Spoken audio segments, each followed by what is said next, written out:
welcome. So my name is Fatima and I'm part of the culture team at the Asia-Europe Foundation or ASEF. And welcome to today's edition of ASEF Unplugged, which we co-organized with our partners Center 42, where we are now, this wonderful space, thank you very much. And producers SG. And Sway, who's one of the organizing members of Producers SG, is actually one of our speakers. But before we continue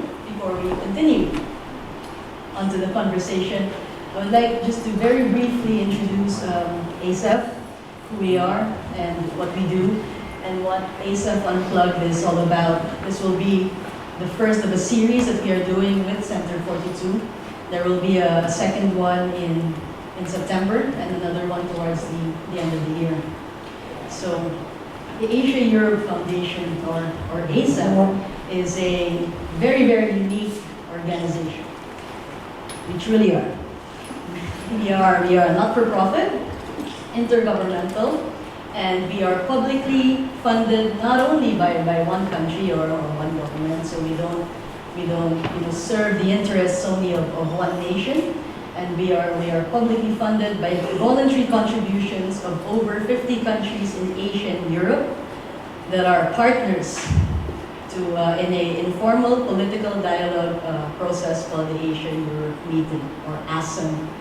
So ASEM was founded 2 decades ago in 1996, and Singapore was one of the primary movers of this, and that's why we're actually based here, for those who don't know.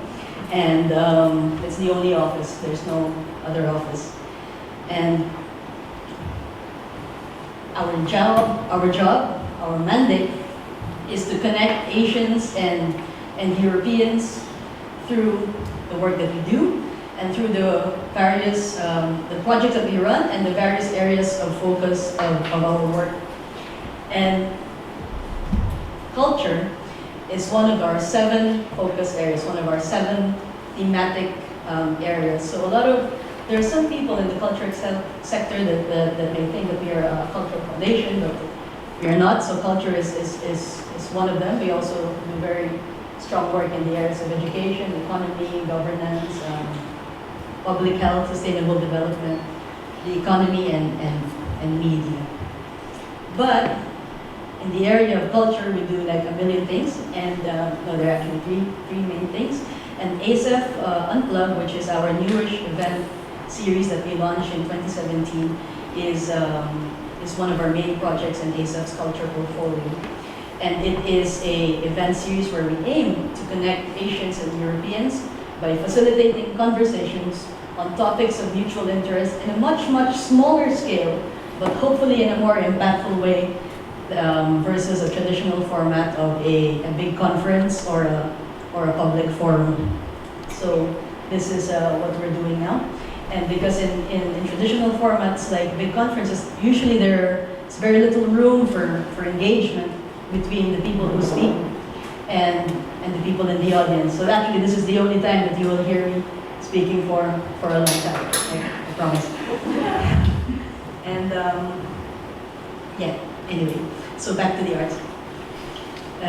In the art world, the artist is king.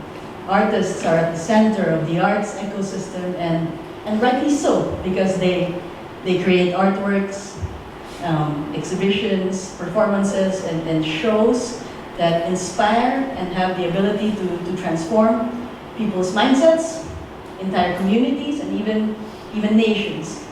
But today, our focus is on another group of very important people, and these important people actually make these inspiring shows and exhibitions and performances come to life. They are the ones who ensure that the artists meet other artists that are a perfect fit for their work.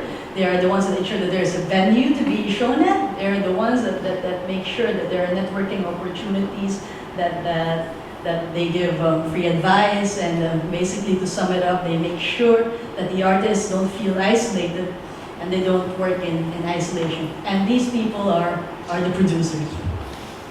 And so today we focus on the producers, and we have 3 speakers from Asia and Europe. But you might be wondering why there are only two Asian human beings on the stage with me.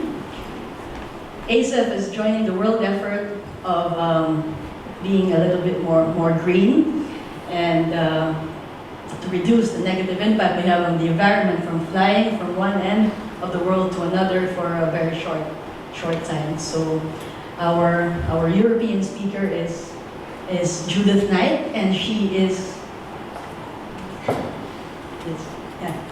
Judith Knight is the co-founder and current artistic director of Arts Admin UK, a producing organization that is based in London.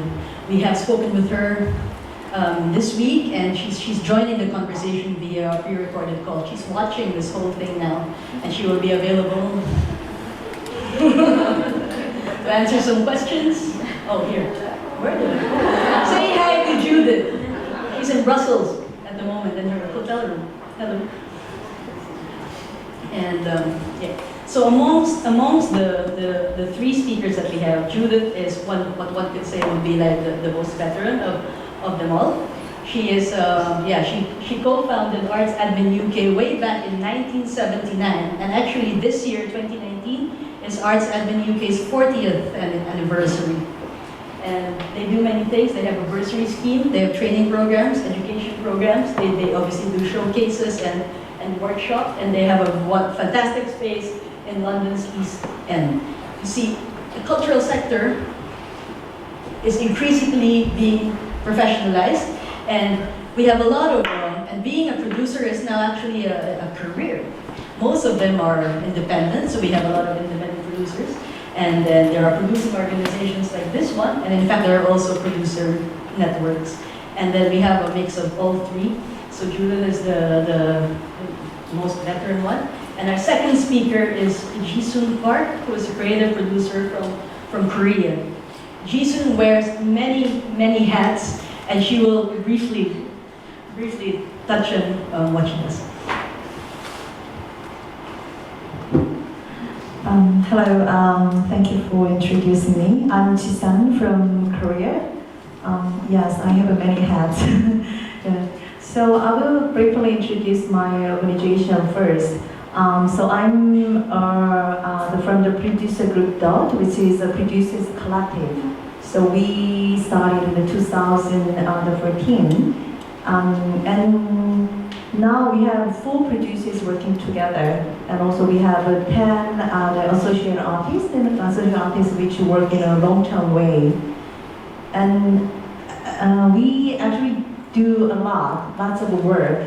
So mainly we work for contemporary artwork, theater, dance, street art, contemporary circus, music, and interdisciplinary.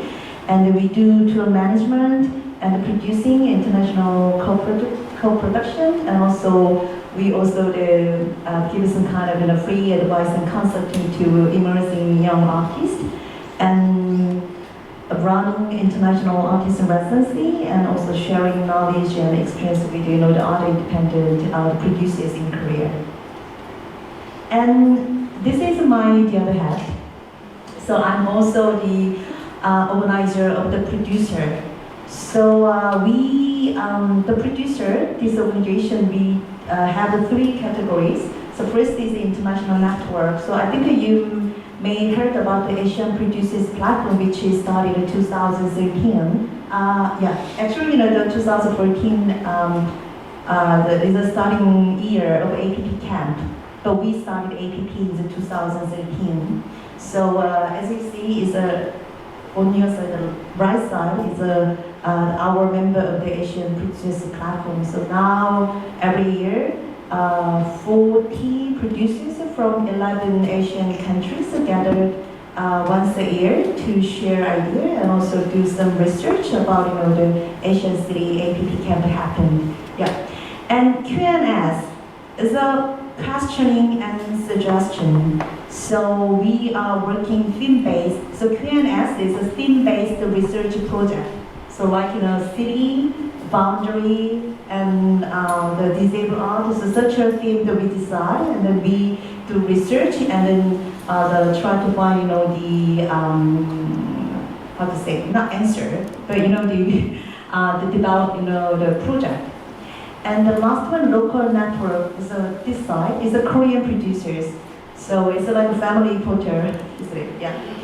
I just started, the local, independent producers networks 2 years ago. So now, the 15 to 30 people, they're gathered once a month to share ideas and also issues. So that's it. So if we have a metaphor of a butterfly, and Judith is the butterfly, and Jisoo is the coming out of the cocoon. Our third speaker is Tway, who is the caterpillar.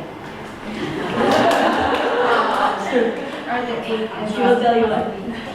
So some of you here may already know me. I'm Sway. I'm an independent producer working across disciplines, performance and otherwise. And I'm also one of the organizing members of Producers SG. So we are a community network that meets once every month as well through our regular event called Producers Social. But on top of that, we also do ad hoc networking events where we connect with visiting producers in town, whether if they're here for SIFA or if they happen to be in town for some other event. We try to organize an ad hoc meetup so that there can be an exchange happening there. But fundamentally, rather than compared to Arts Admin and Producer Group Dot, for example, we don't really have a producing capability as yet, and that's not really what we're designed for at the moment. It's largely meant for connection, advocacy, and for knowledge creation and dissemination, capability development within the scene. And compared to, for example, the London ecosystems and the Korean ecosystems, where there may be a high proportion of independent producers out and about, a lot of the people who come to our events actually are self-producing artists. So I think the nature of engagement and the work that we have cut out for ourselves here is slightly different. So we do a lot of sharing of resources through the web, through our Facebook community group, which you're welcome to join if you're not part of it yet. But we also have a monthly e-digest that has resources and a website where we have a grant and opportunities calendar as well as a resource list. So that's just kind of where we are at. We have 6 core organizing members. We are funded on a project basis through NAC's Capability Development Grant, and we don't take salaries or anything like that. Each of the core organizing members will take a small honorarium for any event that we kind of take the lead on coordinating, but that's kind of it. It's really, passion for now. For now. So we begin by, the first question we ask, or that we will explore, is how the role of producers has changed over the years, and what factors have contributed to the shifts in direction. Because while it has been around for a long time, and in other countries maybe not, there has been a lot of changes. And we thought it would be apt, the first person to answer this is the one who has done this for over 40 years. So first we hear from Judith.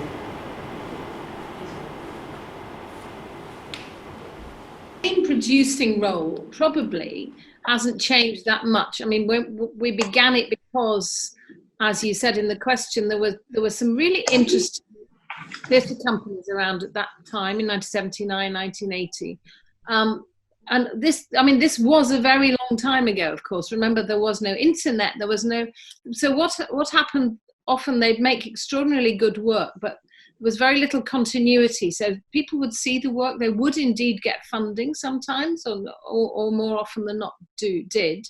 But then it would sort of finish, and there would be no way it could carry on. And a lot of people were saying, oh, it's such a good show, but it's not got a future. And we thought, well, if we just had this idea, it was no more than an idea, to set up a small, tiny, we call it an organization. Basically, it was 2 people in an office size of a box, thinking that we would try and work with these interesting artists and companies to try and give them more of a supportive background, to give them continuity, to give them a future, give them more profile. And so it really started like that. And actually the main producing work, although things have changed hugely, and of course we're now funded and we have support, but in those days the fundamental job of supporting and producing those artists is still the same. What's happened over the 40 years of Arts Admin is we've grown from 2 people then to 25 now, but the big change factor for us also was we procured, rather more by luck than planning, a building in East London, and the building in East London's got spaces for rehearsals. And after a long period of negotiation and planning, we were able to buy the lease of that building. So the building did lots of things. We still do the producing. That's fundamentally part of the job. And the interesting artists we work with is the key to arts admin, I think. But we're also able suddenly to provide, well, not suddenly, as soon as we had the building, we were able to provide space for artists. So we set up an advisory scheme. So we raise money for bursaries for artists. So the fact that we actually had a space to be able to say to artists, before we had the building, we spent our lives looking for rehearsal spaces. It's one thing artists always need. And suddenly we had this place and we thought, oh my goodness, it's got 4 floors. And we developed the building. We got some quite generous capital funding. But that enabled us not just to have this 3 things. It gave us financial security because we can rent out the spaces to everybody. So everybody from commercial theatre companies to opera to performance artists right across the board. That gives us an income. Secondly, we have space for our own projects and artists to perform, or the bursary artists to do showcases. And thirdly, I think it made the outside world realize we were a bit more solid, a bit more in it for the long term. Because a building, you're very, you can live or die at any time. But once you have a building, there's more of a sense of security. Yes. But fundamentally, at the core of arts admin, I always say that we are only as good as the artists we work for and produce. So that's still fundamentally the core of the organisation. But when I look back and when I talk to young people in the UK now, they look astonished that we could ever manage to work internationally without any emails, any internet, any website, literally one telephone and a typewriter in the early days, and posting a contract maybe to Singapore and having it posted back, technical specifications. We still do that. Look as if to say how. But it seems extraordinary to me that we did. And those days, everything was done on the telephone or by letter. But anyway, we did a lot of interesting work right up until finding the building really just enabled us to expand what we offer. Yeah. We basically forgot to press mute when we were having the call. So this Zoom thing shows us when we laugh, or you will see a lot of it because we were not going to do it all over again. So we saw from Judith's answer that they thrived and survived by adapting and changing through the times, and taking advantage of technology, getting a building. That was their main goal, and the building basically changed everything and opened more doors. But the core thing that they do has never changed. So while some things change constantly, and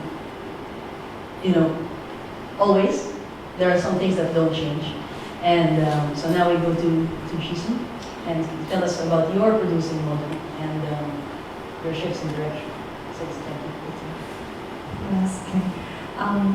I visited the Toynbee studio in London, and the space is really amazing. And then I told the Judith, oh my gosh, you have a great space.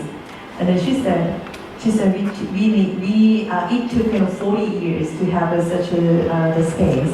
And so I really respect their the long time work without any giving up. Yeah. As a producer group, though, is very different. Yeah, because as I said, we started in 2013, which means only in 6 years. So I think I have to share some history about how I started to make a producer group dot. So I have been working in this field as of about 12 years. So starting from the festival. And also co-founded Asian Production with my colleague Q for promoting Korean theater works abroad in quite a long time. And then I also worked for a government organization for 3 years, for knowing the big system, the performing arts. Then I came back to the field, the art field in 2012. And then while I was working again as a producer in the real field, I wonder if there was any new model of the organization of form or collaboration. Because I don't know about Singapore, but in Korea, there is a really strong hierarchy, even in art sector. So that's why sometimes, even in independent sector, so when we work together, always, just one person, one leader take everything, take every name, take every outcome. So that's why, juniors, producers, and the young people, they always, work the same things. So that's why I thought, okay, maybe we can make some kind of, the collective company, and a collective company working horizontally without any hierarchy. So that was my first idea to start a new the model of, the organization. So I asked, my colleagues to join the work as a producer group dog. So first we started with, 3 producers together. And then actually now we changed it, but finally we have 4 producers working together, and then we have all different background, and also we have all the different, the level of the working skills. So because I have been working here for 20 years, but the other producers are 15 years, 10 years, and then 3 years. So the last one is very emerging producer. So we can share everything. We can share knowledge and know-how, and also the 3 years producers, when she worked with the artists, always the other producers join together. Yeah. So not taking her work the out. So just encourage and support her to go her way independently. Yeah. So that is the way we work together. Yeah. And working with artists is also very different. So we have the 10 associate artists now. So the one producer is working with several artists, and then the way of working are all different. So with a certain artist, we only take care of the international touring things, and with certain artists, we work. We're working on producing, the local producing locally and also internationally. So we talk to artists together, it's quite a long time, and then we try to find the common things we are interested in. Yeah. So we don't take care of everything of the company. So there's some part of the project we do together.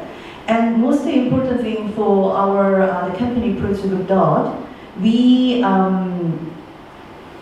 don't work like the administrator. So we are not just doing the administrative things and the PR and marketing things. We more like work very closely to artists, and sometimes artists bring their own project to work together. But many times mainly we initiated the project. So we work mutually and we exchange inspiration with the artists. So we always start work from the very beginning.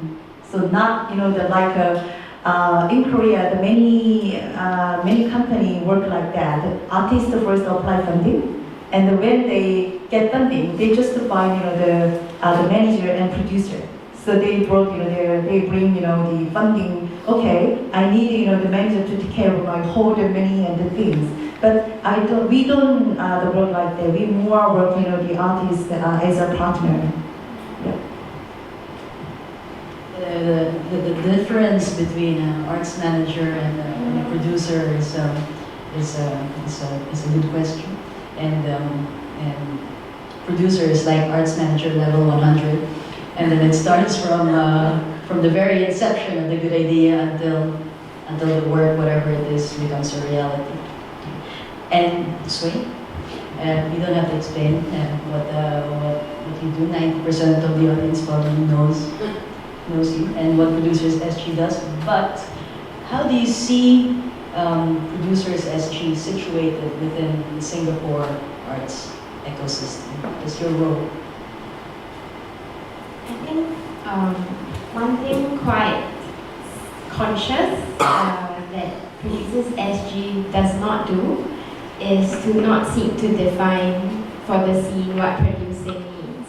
And that's also a personal position that I take with all the artists that I work with, which is ultimately my relationship with them as a producer, friend, ally along the road of art making is that it's subjective to what they need and subjective to how we vibe, right? So I think the conversation about producing is quite nascent in Singapore. It can and has been a bit controversial at times, but at the same time, I think what Producers SG has done or hopes to continue doing over the next years is to find ways to really forge more connections and trust within the independent sector across disciplines. And by trust, I do also mean trust of producers, trust of arts management, trust of arts administrators, but also trust across generations. So we don't necessarily have as strict hierarchical system in our kind of social milieu, not to the extent of Seoul, for example, or South Korea. But we do have intergenerational gaps, and these things are born more to do with social changes over time, but also shaped by the way funding works. It's also shaped by the shifts in art making, the shifts towards professionalization and the growth of art schools. So slowly but surely, I think, because between generations, art forms and roles, there are changing perceptions that are sometimes not bridged between art makers and arts managers and different generations of art makers as well. So one thing that we do find in the Producers SG meetings that we find a way to counter hierarchical forms of conversation because it's a social. And through our producing clinic, for example, it helps to create an environment where you can just ask any kind of question and you shouldn't feel like it's a stupid question, you know. Another thing that we actually do, or I feel that a very important role we play in the ecosystem is actually affirmation and emotional support, which some people will be like is wishy-washy, but mental health and emotional well-being is so crucial. One of the lines that we put on our website is that being indie can be lonely, but that applies whether you run a company or whether you're just at it alone. And by having resources, having a Facebook group where ideally you should be able to ask any kind of question or ask for help, by having a place to go every month and knowing that there will be an event, it gives people a sense of there's a place I can go to, people that I can seek help from. And so I think this affirmation and kind of informative space, like one of the producers' social themes, all the marketing, fundraising, all that, yeah, very important. But actually, one of my favorite ones is the one that we do in December, which is called the F-Up Party, where we celebrate the sharing of each other's stories of failure, mistakes, major screw-ups, and then we have a good laugh and clap. We clap for everyone. It's like, yeah, great failure. And I think that's also something that we really need to kind of give ourselves, almost like an immunity jab to our scene, that it's okay to fail, but as long as we can create some kind of safety net for that. So that for me, besides all the other tangible things, is quite a crucial role we play. I hope at least. So we got a glimpse into three very different producing models from the UK, Korea, and Singapore. One thing in common is this advisory services, whether it's formalized, like Judith's advisory scheme, and then Jason does it also, and it's very organic here in Singapore, where it's like a therapeutic community jam session. And over above the work that they do, one important thing that the producers and producing organizations do is their work on advocacy. So they all do this work because they bring artists together and they know what are the important issues, and they know, basically what to advocate for and to push for that. And so we've asked Judith that if you could name 2 things that the Arts Admin UK strongly advocates for now, what would they be?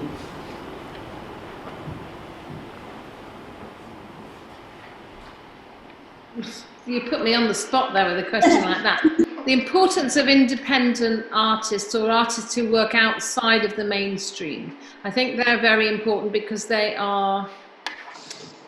able to be very, very much more innovative often than probably more traditional theatre companies or dance or opera companies. And what I think is exciting is you see that artistic vision, which is feed into the mainstream. So I always think they're like, it's a bit like the avant-garde, but always feeds into the mainstream. So it always feeds and vitalizes mainstream work. So I would always be an advocate for allowing independent artists as much support as possible, because I think that's where the really exciting changes happen.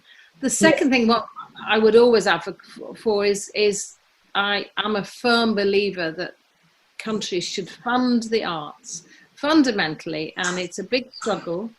In many European countries it's good. In France and Germany there's a belief that the arts are a core part of our society, but many countries it is not, like America. And Britain, I fear, is losing that sense, and it's trying to convince the parliaments and MPs and governments, and indeed the public, that the arts is not just an elitist thing. The arts are there for the good of society, and I really firmly believe that. Same question. Okay. So because I'm not an English native speaker, so that's why I took some manner as a for especially advocate thing. Yeah. So it's kind of similar to arts admin. When I introduced our group, Produce Group Dot, I said, we work in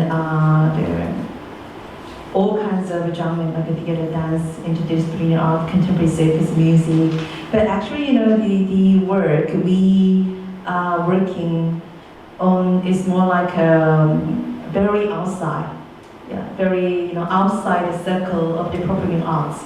So that's why actually, as a producer, so we can find our role, the working with artists. Yeah. So I think it's really necessary to support, various contemporary art beyond the boundaries of the mainstream genre. So I think many different kinds of platforms should be created so that artists experiment and challenge. So that is really important. We keep doing and then also advocate for. And the second is I will share some situation of Korea. In Korea, the public sector is really expanding, and the private sector, like the independent sector, is very shrinking. So now it's really serious matter. The imbalance of ecosystem, especially in performing art. So we always, they keep arguing and then advocating for making healthy and the long-term the partnership with, the independent sector and public sector. So that is really important.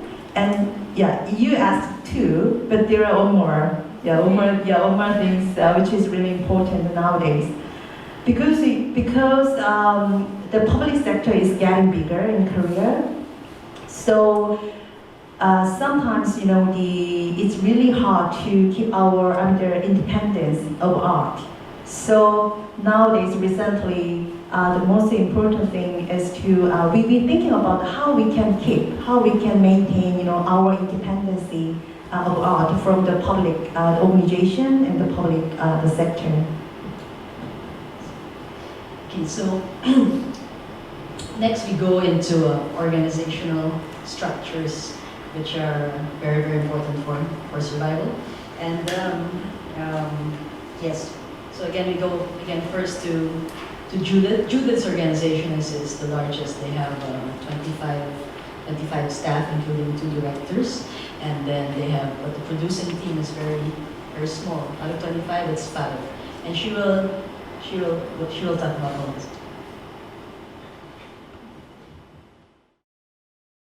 Because we started as 2 people, I mean, there was no organizational structure at the beginning. There was nothing but 2 people in a room. And so it grew very organically as opportunities grew. For 5 years, we had no funding at all. So we did another job and shared it between us, so we could earn something. But very gradually, we started to earn a tiny bit of money, and then finally we got the arts funding, the funders to believe that we were an important organisation. And I think obviously our argument was we could save money for some of the project funded organisations by giving them good management and giving them continuity. So we finally persuaded the Arts Council, in our case in England, to fund us.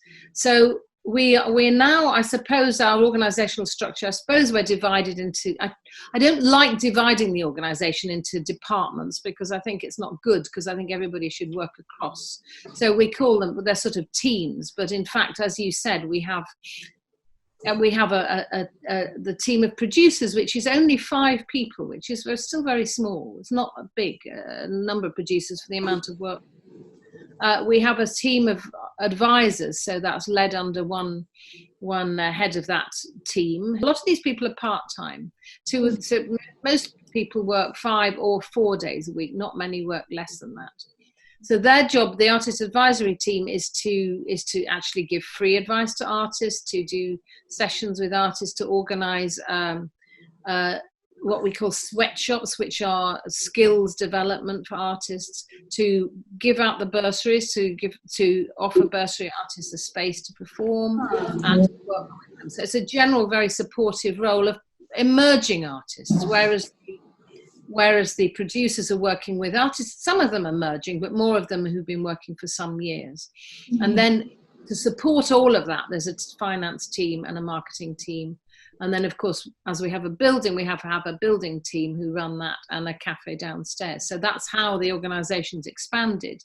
But the producing team isn't, I mean, it's 5 people, it's not huge. So it's not enormous. It's not that the producing team itself has grown very big. And one possible, I mean, had we had the opportunity to have many more producers, it would be good to have more producers, but I wouldn't want the organisation to turn into a sort of factory of too many artists. I think it's really important we have a strong relationship with the artist, rather than churning out lots and lots of different projects.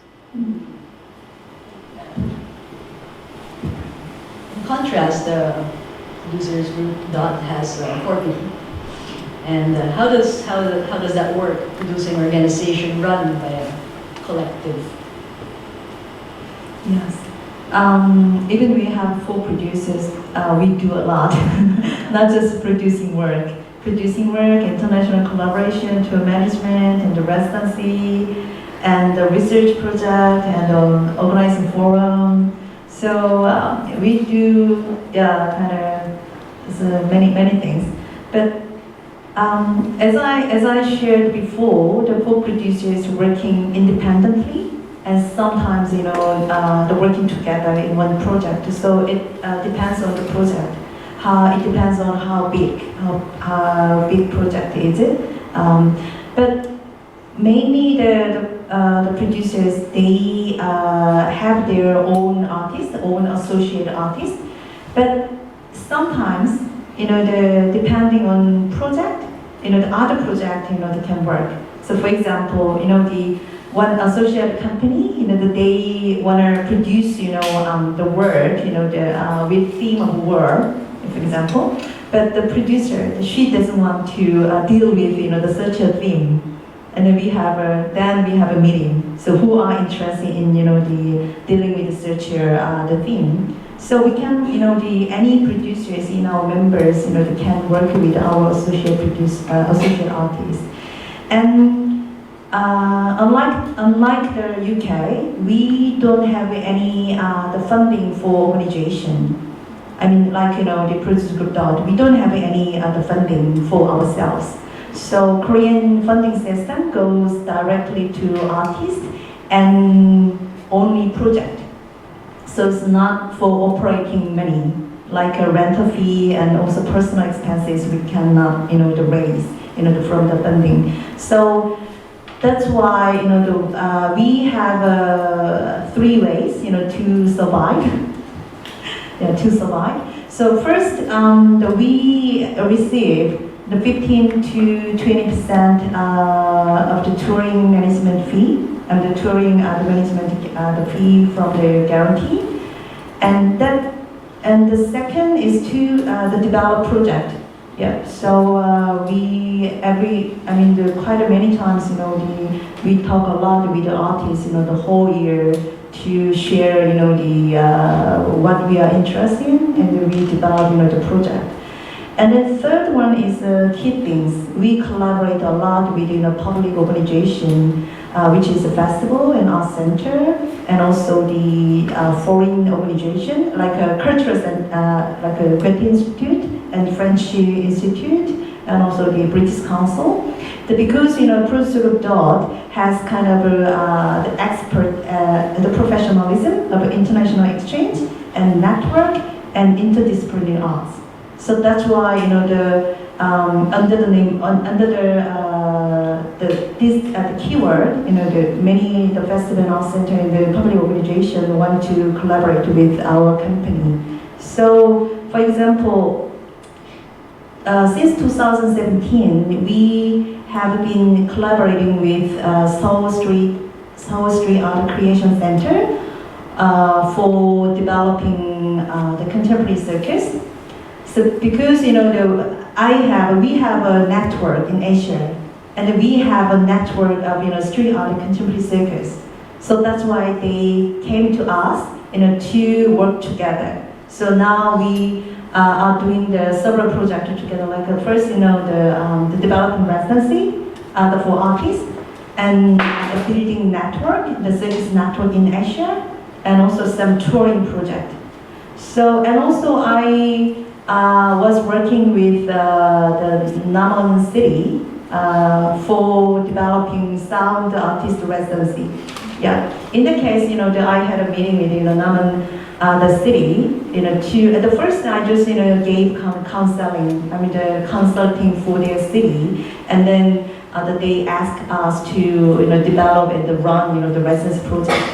So this the collaboration is really good for, necessary for our company to maintain. But in other hand, such a structure is not stable. Yeah, I don't know if you have also the same experience. The public organization, when they need something, they always ask us, they do work together. And then sometime later, when the project really goes well, suddenly they realize they can do by themselves. Yeah. So that is my big question and the big homework. How we can make long-term trust-based partnership with the public organization to make the good and the very healthy ecosystem. Yeah. So yeah, that is the way we work together. So actually, one more thing. Because we have only 4 producers, and sometimes I lead quite a big project, So I ask the other independent producers, to join this project, when if they are interested. And also I also open to some students, in art management, to join the project as internal volunteers. Jason has already touched on funding or lack thereof, and how that affects everything. We also asked Judith this, so we'll play Judith's answer and come back to Singapore, and we can answer both at the same time. And it's a very different case in the UK.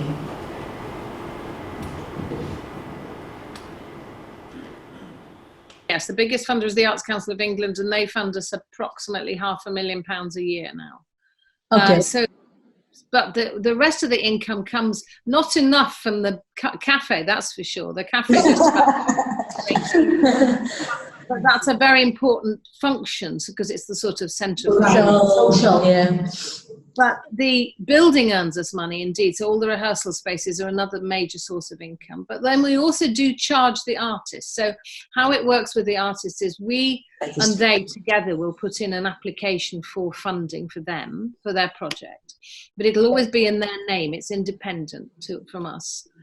If it's not successful, we'll work with them, but we won't take any fee at all. We won't. If we can't get it to happen, we will work for nothing for them until such time as it does happen, or until such time as we decide not to do it. But once it does get going and we don't have a budget, we now try and charge something between 12 and 15% of the budget for a fee income for us. Now, inevitably, it's nothing like the amount of work we put in, but that's in a way the reason why we get funding, because the artists can't really afford to pay us. I mean, if they had to pay a freelance person, it would cost them a lot more than that. So our funding is sort of like a cushion, so it enables us to keep those fees fairly low. So, but then, and we also raise money from other trusts and foundations in the UK. Okay. And there's more sponsorship, individual sponsorship as well. So it's a bit of a match, a pot of different sources of income, but the biggest source is from the Arts Council. Yeah. Cool. Of course, our government funding across the UK has been on standstill now for some years, which of course inevitably is a loss. And of course, it's not just our funding, but if the funding goes down for the projects for the artists themselves, what tends to be very frustrating is often, most of the time we're quite successful with the applications for the artists, but often we have to put them in again. They say, well, it goes in on a weekly basis now. And if it's a bad week, in other words, it's a table full of extremely strong applications, you can get your application turned down for no other reason than its competitors that week happen to be very good too. So sometimes you get it the second round, which is a bit frustrating because sometimes it's not the fact we don't get it, but it's the length of time it takes to get a project to happen. And I think that's something I'm noticing more. That it's taking a long time to get things going, which means we're paying all the salaries over that period of time. So that is a concern, general level of funding. A big concern for the UK, a huge concern for me and everybody working in the arts is the threat of Brexit, because the UK, I mean, arts admin particularly, we've been sustained financially and artistically and creatively by our relationship with Europe particularly. And we've got 2 or 3 pots of European funding, which I didn't mention before, but we get those for doing many specific projects. And if we were to lose not only that funding, but also the possibilities of touring in Europe, which will get harder, I think. Brexit still may not happen, and I'm keeping everything. It'll be a disaster for everybody, actually, but for the arts as well. But were it to happen, then I think it's going to curtail our European touring, because it's going to make it more complicated, more bureaucratic, more expensive. So I think we would find that European festivals would be less likely to take UK companies when they can take ones from across, from Germany to Holland or somewhere to somewhere. So I think that's a big worry. So generally the arts funding is a worry, and generally Brexit is another worry. I mean, it's always a worry. I know you all know that. So it's just trying to sustain it. I think and also I think the other thing I was worried too about is how many artists can we support? How many artists can all of us support? So, somebody described it once at a conference I was at, where all the artists are sitting on a raft in the middle of the sea, but new artists are trying to get on that raft because they're really interesting and young and great work. But the raft is only sustaining so many, and what happens to the older ones? What do we do there? Anybody working in the arts knows that there's always concerns looking ahead, but the positive thing is the work is still interesting and artists are making extraordinary works. So we've seen the importance, obviously, of funding, but and a big part of that is public funding, and Arts Admin UK has financially sustained a huge part of it from the Arts Council, and in some other countries that's not the case. And even if you get funding but it doesn't pay for operational costs, then that affects human resources. And that affects everything else. And then people do the work of 20 people, and that's how it works. And so, but then, how's it in Singapore? How do you survive? Yeah, how do you guys survive?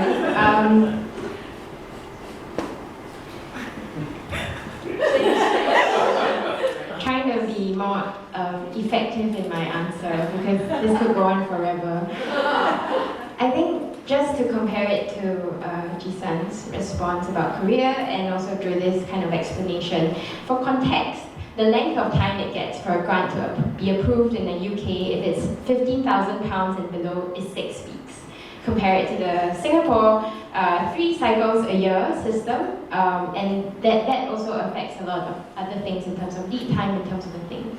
For context, I don't think it's tenable or possible for Producers SG to be a producing collective or producer collective yet. We have been discussing and talking about the possibility of different models and manifestations. Arts Admin is an organization I've admired for a long time, so that model is very admirable. But one of the things that didn't make it in this edited video that Judith also said in our interview is that it was possible for them to do it then because of cost of living 40 years ago. The fact is we are all in 2019 and dealing with the cost of living and the cost of art making in 2019. So we're not ever going to be able to replicate the trajectory that Arts Admin had, or it's not something we can look forward to. So in terms of funding, another big issue that Singapore has, maybe not as bad as not having overheads as a fundable item, is that over the years, especially in the past 2 to 3 years, more and more resources are getting pumped into institutions and getting sucked into companies. And that's good for a lot of ways. It's contributed to a lot of professionalization across the board. It's brought the arts to a lot more audiences and people. It's also given us a very, very highly trained workforce in the production and technical side of performance. But the problem is then the independent sector is going to starve more and more over the years because the Arts Council has gone on record explicitly to say that we're going to be funding less projects and giving less money because we want quality over quantity. But at the same time, this funding system also does not support research and development explicitly. So how are you going to get this quality? And then you're going to be working with first movers advantage or the people already on the raft. So I think a lot of the work that Producers SG is going to have to do in the years ahead, and these are the things that we are planning for our programs in the next couple of years, is to find ways to model alternative funder strategies. And the conversation at NEC will go on for as long and forever as there's an NEC. I mean, I'm glad there's an NEC. I just don't agree with them all the time. But I think it's also really, really critical for the independent sector to start modeling testing strategies for fundraising from people who don't yet fund the arts. And this could be small to medium enterprises, this could be MNCs, but we also don't have the huge foundation system that UK has by contrast, that fund different kinds of projects. And maybe this is an area that we can push more towards, that maybe companies are doing a lot more in Singapore, but independent projects are not. And what are the ways we can work together to test out some ways to do it? So that's one major thing that we really want to kind of look at. But of course, it's similar to Producer Group and Arts Admin, it's also to constantly find ways to make sure that the independent sector can be sustained. And that also means trying to advocate with existing companies, corporations, institutions, to think about ways they can include working with independent producers and artists more regularly in their programming. Because by contrast, the festival system in Korea has a lot of independent producers working on their teams when it's festival time. In Singapore, you know the deal, right? The programmers are the employees who do all other things and programming for the rest of the year. So I think those two things, the viability of being an independent producer and art maker, both in terms of alternative sources of income throughout the year, but also alternative sources of funding. Because I don't think that's going to be something NAC has as their top priority. So, yeah. Did that answer your question? Yes. Okay. The full surviving, surviving. That's the thing. Yeah, surviving, I think, yeah. Judith, NAC means National Arts Council. Oh, yeah. Sorry. Okay. So, I said, that we developed a project. Yeah. And actually, I'm upgrading myself, my professionalism and also the all information and also knowledge. So always try to stand in front of the other organization. So like the case of APP, Asia Produce Platform, we started in 2012. So I made a proposal and I had a meeting with the Art Council Korea. And in 2012, actually there was no one using producer, the term of producer in Korea, especially in the performing art field. So I made a proposal to Art Council Korea. It's really time to discuss and think about the creative producer rather than just the manager to change our whole environment of the art scene. And even though they don't know about creative producer, but it sounds good. It sounds really nice. Yeah, as a creative producer, okay, producer can be creative. What is the difference from artist creativity? So that's why we can get, even though we don't have the multi-year funding, we got 5 years funding. We had a kind of the promise, from the Art Council Korea to support, for 5 years, and then actually they have supported. So I always, see the whole circumstance, not just in Korea, but also in Asia and also in the world. So I will bring, some information and some trend to Korea and find a way to spread, the things. And also the other one, I don't work only with the funding body and also the public organization in art scene. So sometimes we work a lot in a theme-based, like a city and boundaries and disabled. So when we developed the project about the city, I worked with the architecture biennale. Yeah. So I always try to find other resources and outside of the art, because there are so much resources. If we just change our the eye to other the direction. So that is also the very key things. The way we survive.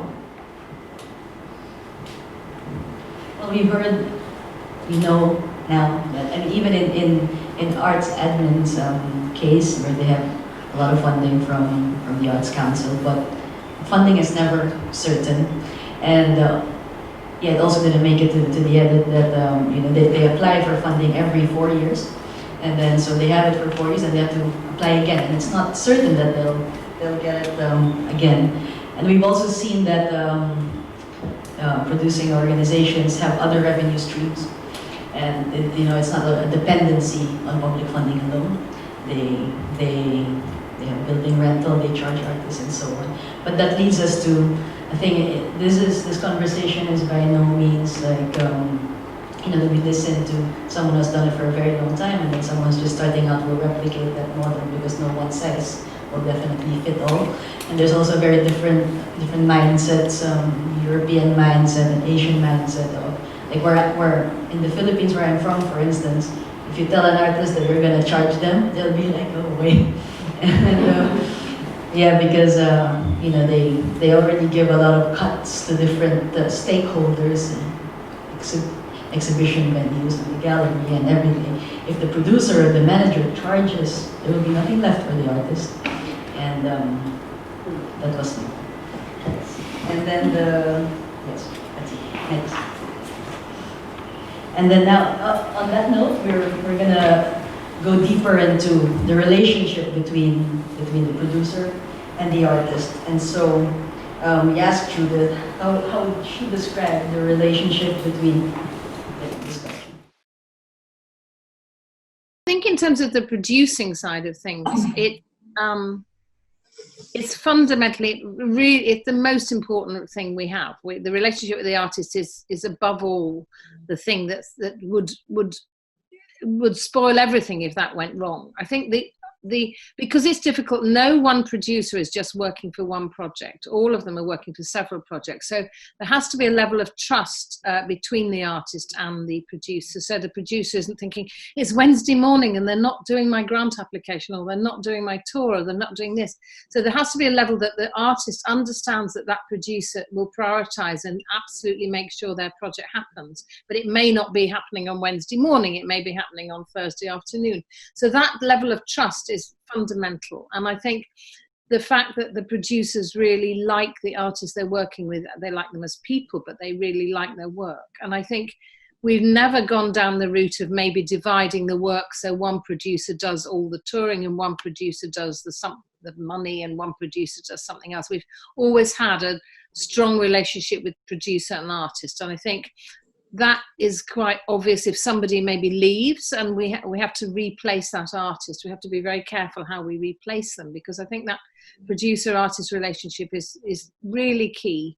And we begin working with the artist from the very, very beginning of, so there's nothing. We begin with a conversation about a good idea. That's all it begins with. And it ends up over sometimes 2 years before it's finally realize this project. So the producer will work with that artist right the way through from the beginnings and talk to them all the time about the ups and downs and ideas and new ideas and partnerships and development. So that's fundamentally key, that relationship is strong and good. And luckily it nearly always is.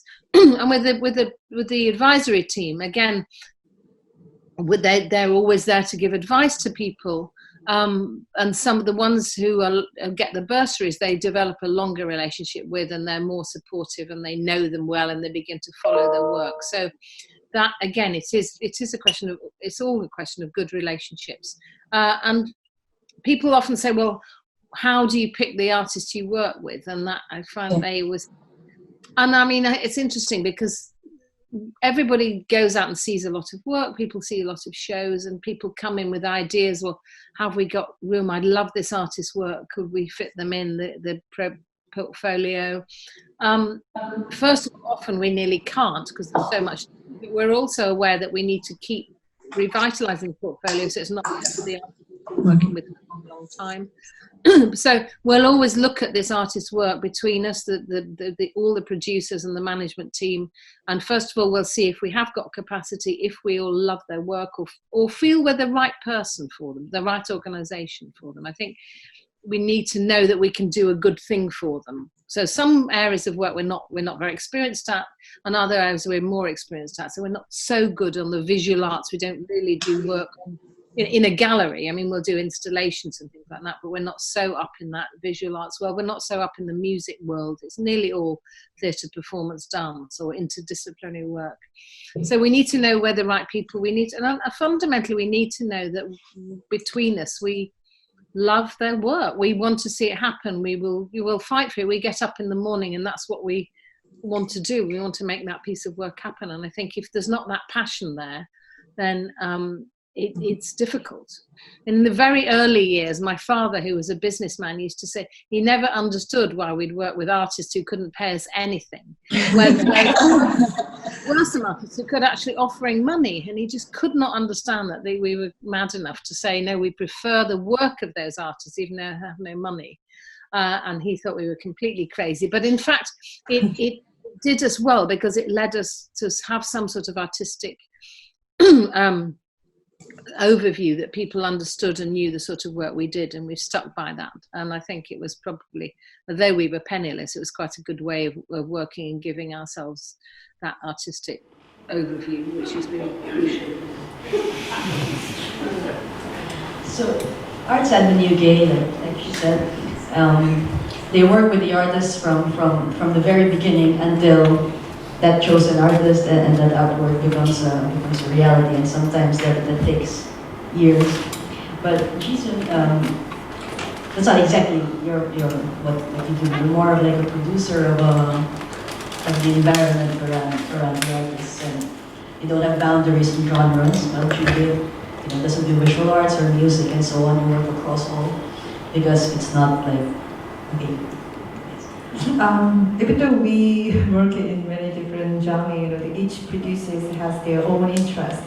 So the one producer is more interested in theater field, and the theater and dance, and the one is more interested in music, and the one interested in circus and the street art, and then I'm interested in all kinds of unconventional work. Yeah, unconventional work. So I think the relationship with artists is very similar to just the Judy said. So we are very close to artists. So with the certain artists, we travel together. Even we travel to go somewhere, and we, for my case, if I find a very interesting film, documentary film, and exhibition, and any other cultural event, I always encourage the artists to go together. So I try to make the time to discuss, to talk, not just on the project, but the also just the normal idea, daily everything. Yeah. So through through such a discussion, we can develop suddenly. Oh, it's very interesting. We can develop something. We can do try something. So we develop project in very natural way. And also we, our older producers, we are very busy to go out to see as many shows we can do. And I have one the story, the one theater director, the female theater director called me to have a meeting. So okay, so I went out to have a meeting, and then she had a plan to collaborate with the Danish the company, and then she knew that we are kind of professional for international exchange, so she thought working with the producer that might be best for her. And my answer was, I really like your work, but unfortunately I saw only the one production. So because seeing the one production, the actually is nothing. So I told her, actually, for working together, I need to know more about you and about your work. And she was really surprised because she said she never thought about that. The producer has their own taste of art. So it was also a shock to me. Yeah. So it happened like 4 years ago, and then now we are very good friends. So, this year we just started. We are now discussing about developing the first new the project. After 3 years. Yeah. So we. Regardless the project, we always, try to find a very interesting, immersing an artist, and always make a connection. So, for example, I'm not just producing work, but organizing residency and some urban project and some the creation workshop. So there are many different kinds of the projects. So I invited many emerging and the young independent artists to join this project, and then we see, yeah, and who might be interesting, and then when we find the interesting artists, we suggest them to join in the producers, not the associate artists, but they just working like a test version. Okay, so I'm very interested in you, and then we are working in this way. So let's try the ones to work together, and then if you like and we like, maybe we can keep going. So it's like a marriage. Yeah. So we really takes time to go, the real marriage. The people that we had many times to taste everything. Yeah. Very briefly, your relationship with the artists. So here, Myself or producing SG? both. I think because of the nature of producers SG, a lot of kind of peers, friends, and kind of mutual supporters. Like one of the things that Producers SG does is producing clinics. So now it takes place quarterly, and we kind of invite a veteran producer to come and look at some proposals and then give very concrete feedback and suggestions. Yeah, like Tay Tong. In June we're having Joe Sidek, and then we're also going to hopefully have a very exciting dance producer later this year as well. So to bring in different perspectives also, so we're not just like talking to ourselves and turning it into a rent fest, which we really try not to let our events be about renting, but rather about solutions and working together. So I think our relationship, Producers SG's relationship with artists is really as friends. But because through things like Producer Socials and producing clinics, we actually get a glimpse of each other's projects developing and growing, each other's practices kind of evolving through. And we've only been around since September 2017. So you talk about time we've had like next to nothing. We're still at 8. Caterpillar. I think we're barely coming out of the 8 right now.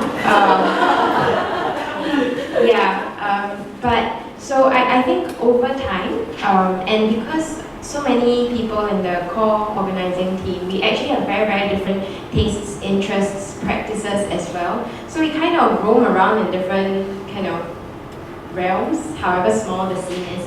And I think that also helps to circulate or cross-pollinate things, I hope. For myself, with my personal relationship as a producer with the artists, it's definitely, I would echo what Jisun and Judith said. You know, if I don't know their work, I cannot be their producer. And if they don't know what they want of a producer, then I cannot be their producer, right? I think it definitely needs to be a very long-term conversation for us.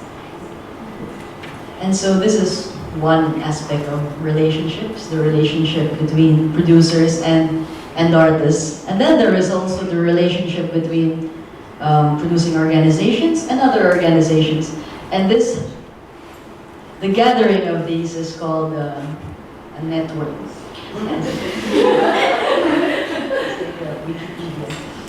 But again, the notion of a network in Europe is very, very different from the notion of a network in Asia.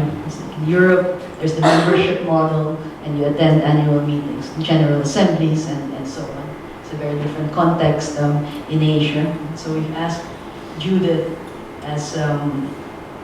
we asked her because we told her that you represent Britain and Europe, so from a British and European perspective, but actually we now more represent actually our like what we said over lunch, it's actually more of our cities, because whatever she says now, it will be the London context, not like Scotland or Wales or Brussels. And anyway, we asked her from a European perspective, what is your notion of, and just play it. We've been members of the ITM, which many of you will know, for really very long. I mean, the early 80s, I think, when it was very small. And it's been really, really important to us. I mean, it's always been a network that has been clear it's not an arts market. It's always been talking about issues that affect all of us working in the arts. And I think it's gone from strength to strength, really. I think it's a really good organization. I wish some of the bigger organizations, they used to be members, I think they feel they don't need that networking now because they've got their own. And of course things have improved in terms of all our international networking because of obvious reasons, technology. But I think it's very interesting, and I think what they do is really interesting. So it's been fundamentally important to us, the relationships through that we've made over many years, and also through the Creative Europe funded their projects rather than network. Our work with the Imagine 2020 group has been really important. Because that's working with people of a like mind, talking about work about climate change. So that's been, I mean, all of that, when we've not been members of, I don't think, I mean, there's UK networks we're members of, which again are talking about issues rather than, which is that issues affect all of us. I think that's really interesting. We've not been members of ISPA, but I did go to the last one in January, and I thought it was fascinating and really interesting. And I think they've really changed to become much more international So it's something I would love to consider us to join in the future. I just think somehow they can be very, very useful networks, because you've got a group of organisations together talking about, and it's also reduces that sense of isolation. I think if it's very hard for companies, or indeed individual artists even more, to be struggling with issues they're finding difficult, and actually the ability to meet other people and realise they're not just their issues, other people are struggling with them, and finding solutions together is obviously really crucial. So we saw from Judith's answer, we heard and saw from Judith's answer that actually the primary purpose of joining a network now is maybe not networking anymore. And for Arts Advent UK's case, it's a gathering of organizations with like minds, actually again, to advocate for things that they feel strongly about. And yes, but Jisoo, your turn. What is your notion of a network in East Asian context? Seoul, you produce a network, you have formed a network. What do you think the benefits are of this in our context? And I think network. These days, networking is most important for keeping our work. So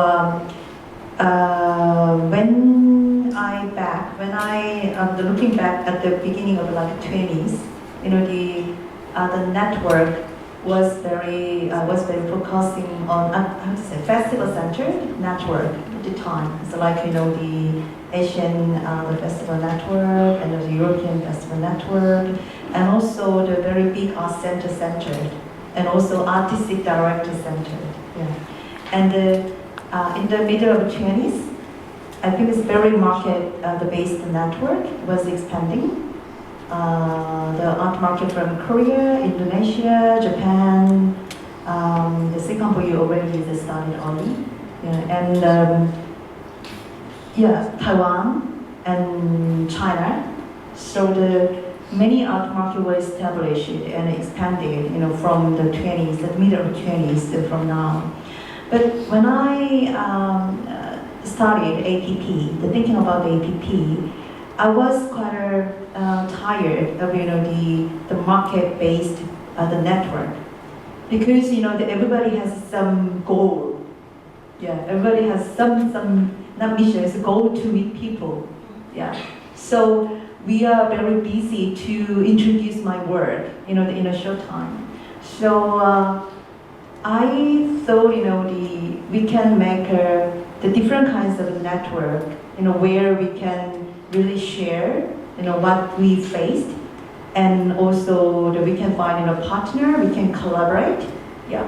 So that's why I asked my friends in Japan, Australia, Taiwan, and to create the new kinds of the network, which is the APP, Asia Producers Platform. Yeah. And also I also thought, because I have been working a lot with the European countries, but suddenly I thought, oh my God, I knew nothing about my neighborhood. Yeah, even Japan, China, I know nothing. Yeah, of course I know a little bit, but it's not like the UK and France. Yeah, so that's why it's really the timing to look at our neighborhood, and then understand each other, and then sharing our history and political issues and everything. Yeah.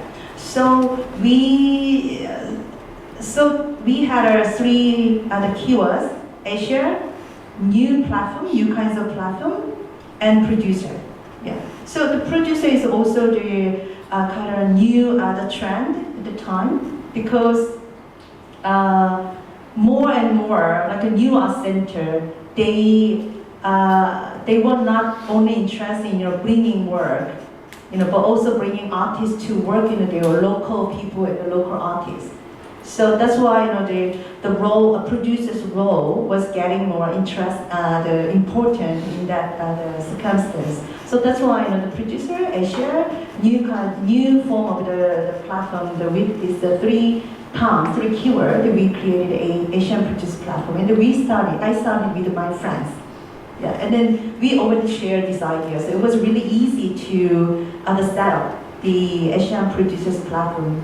So when we started, we said, okay, our platform is a French-based platform, and also we don't have any mentor. We don't want to make any mentor.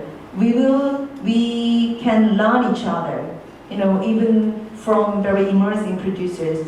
Yeah. So it's a friendship based network platform, and also very organic way, the working together. Yeah. So that was our key things. Yeah. And 2017, I initiated another Asian network, which is Circus Asia Network. Yeah. So we wanna, because the contemporary circus is very weak in Asia. So that's why I didn't know who are the circus people in Asia. So I asked my friends in APP member, because we have many friends in Asian countries. So yeah, we would like to make a contemporary circus network. So can you recommend any right people, the right person, to join this the network? And like in 1 hour, I got all information from my friends, because we are very trust based. So I can trust it. And if she's also our member of APP, if Jui recommend some artist to me, maybe I can believe, I can trust her. Yeah, because I know her and I know Kate. Yeah, I believe you. Yeah. So that's why we had not big networks, only 12 organizations together. They're from the 7 countries in Asia, so it's just a start. But APP and CAN, Circus Asia Network CAN, the both networks also is the same. It's all French-based. So actually we had one member from China, but he gave up. He just said, okay, I want to leave this the network. So I asked why, because he expect really big network. Yeah, big network with a legal statement. Yeah, so I kept telling him, no, we don't want to make it a big network, because there are very small number of people who has who are doing the contemporary circus. So we want to start from the very small, and then the first thing for us, what we need, the first is to be a friends. Then second, we understand each other. Then we understand our circumstance. Then we can do something for collaboration, and we can make festival. So we really need time to step by the step to go very slowly the platform. So I think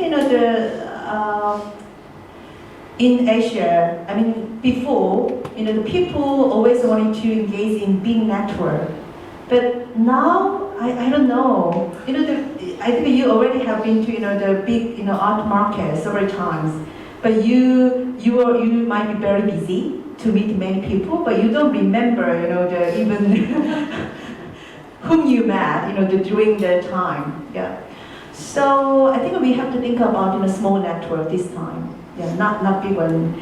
And about ITM, Judith mentioned, I attended ITM 10 years ago several times, and it was really great, the network. But the many issues, which she discussed in the small table was quite far from myself, the living in Asia and Korea.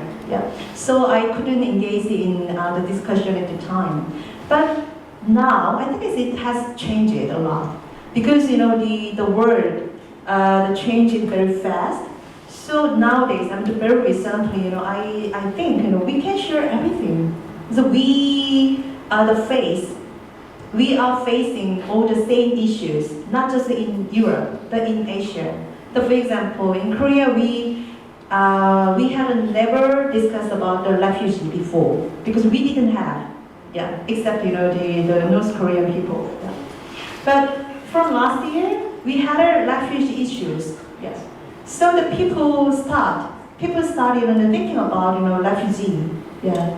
It's not just happening in Europe, but also happening in Asia, even in Korea, and also the censorship. art censorship, it's not only happening in Korea, but also in other countries, even in Europe, surprisingly. Yeah. And also blacklist, and also Me Too movement. Yeah, Me Too movement happening in Sweden, and Denmark, and the UK, and Belgium, and Korea, and I don't know, in Singapore. Yeah. So there are many same issues happening in this time. So I think now we can more, we can more easily share our issues, not just in Asia, but also with the European and also I don't know, America. But anyway, it's a very global way. Yeah. And lastly, from APP and CAN, I learn a lot. And also every year I got great passion from producers. Yeah, because it's really hard to survive. So sometimes I really want to give up. But after a while during the APP and then the CAN meeting, we always very excited to share our what we have done and also our dream, some imagination. So I think the deep relationship-based network gives a lot of the possibility to people to do something. Yeah. So that's why I started local producers, independent producers network in Korea, because many the junior producers, they were working as independent producers. They were very easily exhausted. Yeah, I understand. They don't have any organization. They were young, and then they couldn't get any the funding. So always they try to find any space in the public organization. So that's why I organize the network, the producer network, once a month, and then so we just talk. We just decide some issues every month. So last month the theme was the international exchange, and this month the theme will be disabled art. So we already have the theme for 12 months. So we open this network to artists and other public organizations to join. So we ask them to understand the producers. And then we are not just administrator, we are always the research, we always the thinking about the contemporary society. So it's the way of the giving energy to the producers, but also the giving idea, the role of producers to the artists and the other organization. Yeah. Okay. Well, can I have one more thing about the network? Because the older generation, like artist director who work internationally, sometimes they don't want to share their contact. Yeah. So sometimes very funny because they hide the name card and they never show. Yeah. So I understand. Yeah. But I think in the past, like in the 20 years and the 30 years, they can possess their own network. But time has changed. So I think we have to, the producers, especially producers, we have to be platformed by ourselves. So because when the foreign artists and the producers come to Korea, my foreign friends always contact me in advance. So I connect the people to people, even though it's not my project. Yeah. The more we open, the more our network the expand. So I think that's a really important thing for network. We're kind of on time. I mean, we're only 5 minutes late. So to wrap it all up, we've asked all three speakers the same closing question, and then I'll summarize, and then we'll have the floor open for questions, and Judith is also available to answer questions. The final question is what? Yes. You got it all in that question, haven't you? I think it's really so important that we continue to work internationally because of the state of the world and actually connecting all our countries, all our cultures, everything is absolutely fundamentally important. One way of trying to get us out of the sort of mess we seem to be in at the moment. However, that's hugely challenged by the climate issue. And I think it cannot be acceptable anymore that we whiz around the world as if it didn't matter, because it really does. And apparently now we have something like 12 years to resolve this crisis.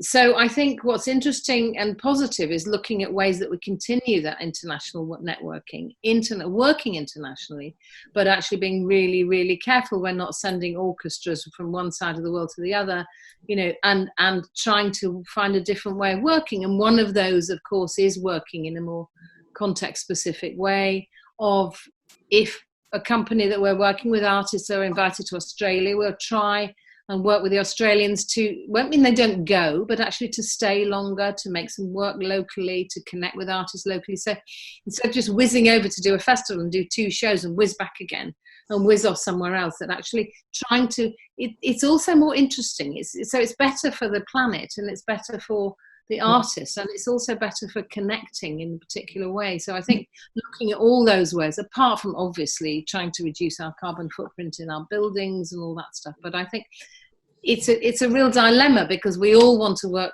internationally more, and I think we should be keeping that up. But there are ways, even this conversation now I'm having from my house to you, rather than coming out there. Now, the quality these days is so good. I'm not suggesting we all stop flying, but I do think we have to take account of and find different ways of doing it. But then, you know, as I said, the international connections are really important, and we as artists and artist producers and the arts community need to do what we can to bring communities together in our own countries, indeed, as well as internationally. And I think it's really important. I don't think we should just be working in Europe at all. I think we should be working globally, and I think that is, and you know, many people are, and I think that is really important. We won't stop doing that, of course. It's just thinking a bit more carefully about how we do it.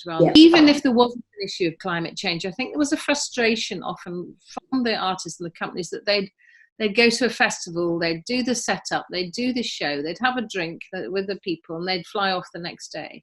And I think I think for them, the opportunity to talk to other artists who are at that festival, to have dinners together, to have conversations together, to meet audiences properly, and to be there a bit longer is, and it sounds a bit luxurious, but I think that makes the work so much more, you know, building relationships with people. So when they come back again, they've established a relationship rather than just whizzing in. Oh, hi, we did a show. There's the poster, off we've gone. And I think that's a more interesting and more fulfilling way of working for artists, and indeed the festivals or venues accepting them. So I think that is definitely a way forward.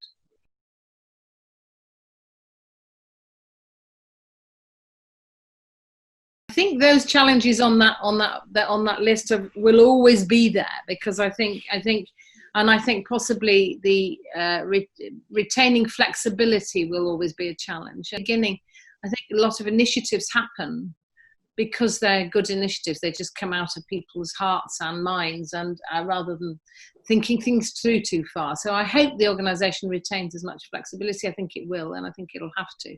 I think but those challenges on that list will always be there. But I think the bigger challenges will be, indeed the ones we've touched on, will be for the UK. There'll be Brexit, unless we get rid of it, unless we overturn it, and the international relationships that we want to so much maintain. But bearing in mind the issues of climate. So I think that there's always a plus and a downside, and I think keeping a balance of those is the challenge, and thinking how to find the solution. Before we go to Jason, it's time for an ASEF plug. We have a travel grant.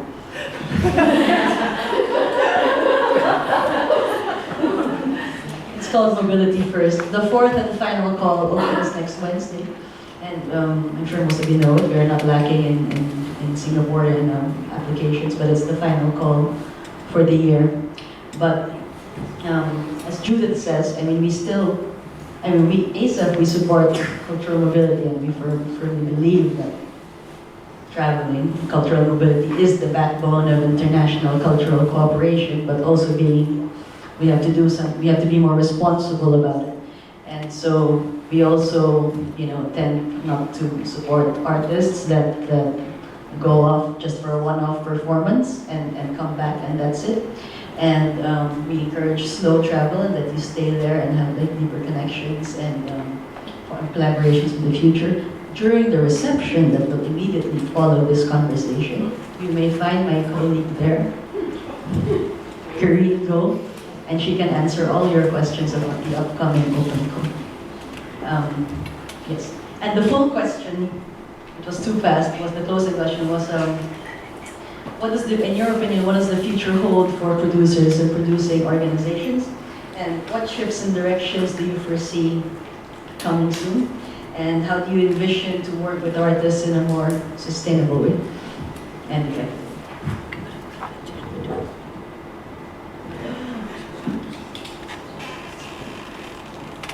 Okay. Do not give up. Keep going. Believe in us and artists. Yeah. I think we trust each other. And last week, I organized a forum, for contemporary circus. And then one of the artists, the French artist, he came out. He was very, the flexible, relaxed guy. And then the first sentence, in the first word, he said, there was nothing I can do by myself. So I really like that, the sentence. Because for producer group dot, our keyword, the prominent keyword is collaboration and partnership.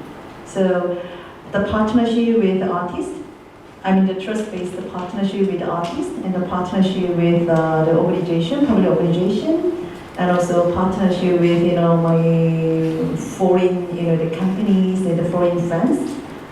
So trust first and the make a partnership, we can collaborate, to change, our ecosystem in art. Yeah. So and for I'm also concerned about the space because we used to have an office, the Cruise of Dot, which was really nice. But sometime later, we realized we were so busy to go everywhere, and then no one showed up in the office.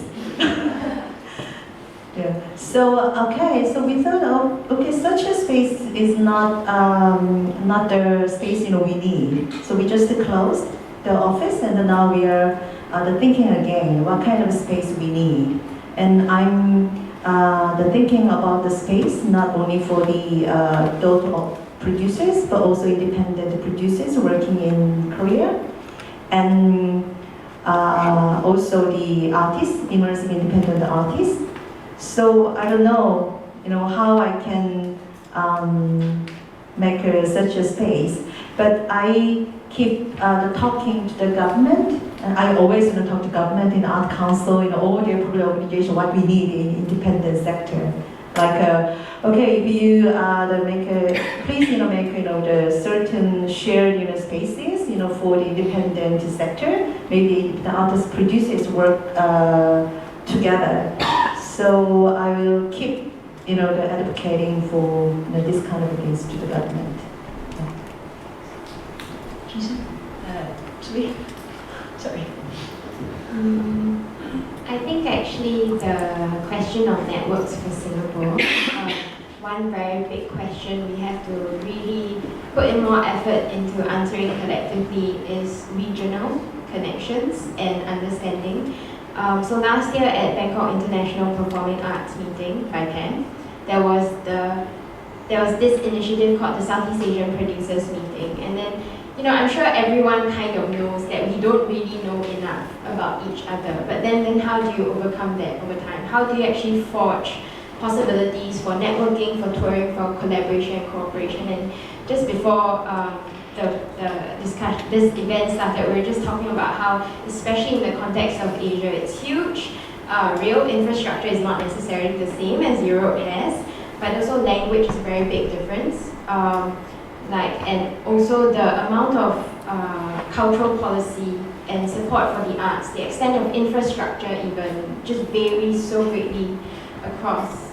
So I think in terms of the future, I mean, these are not things that necessarily we can change and everything, but I do think we do have a collective responsibility to pay attention, to find ways to connect, rather than just think about the problems in our own backyard and the kind of art that we want to make. Because I think it shapes our worldview, it shapes the world that we live in ultimately. And another thing that I guess is in the future, well, I don't know, like we've covered a lot of ground about the challenges and everything, and these are going to be things that we have to continue doing. But you had a third question, right? Can you repeat that? Oh, yes. What is the future?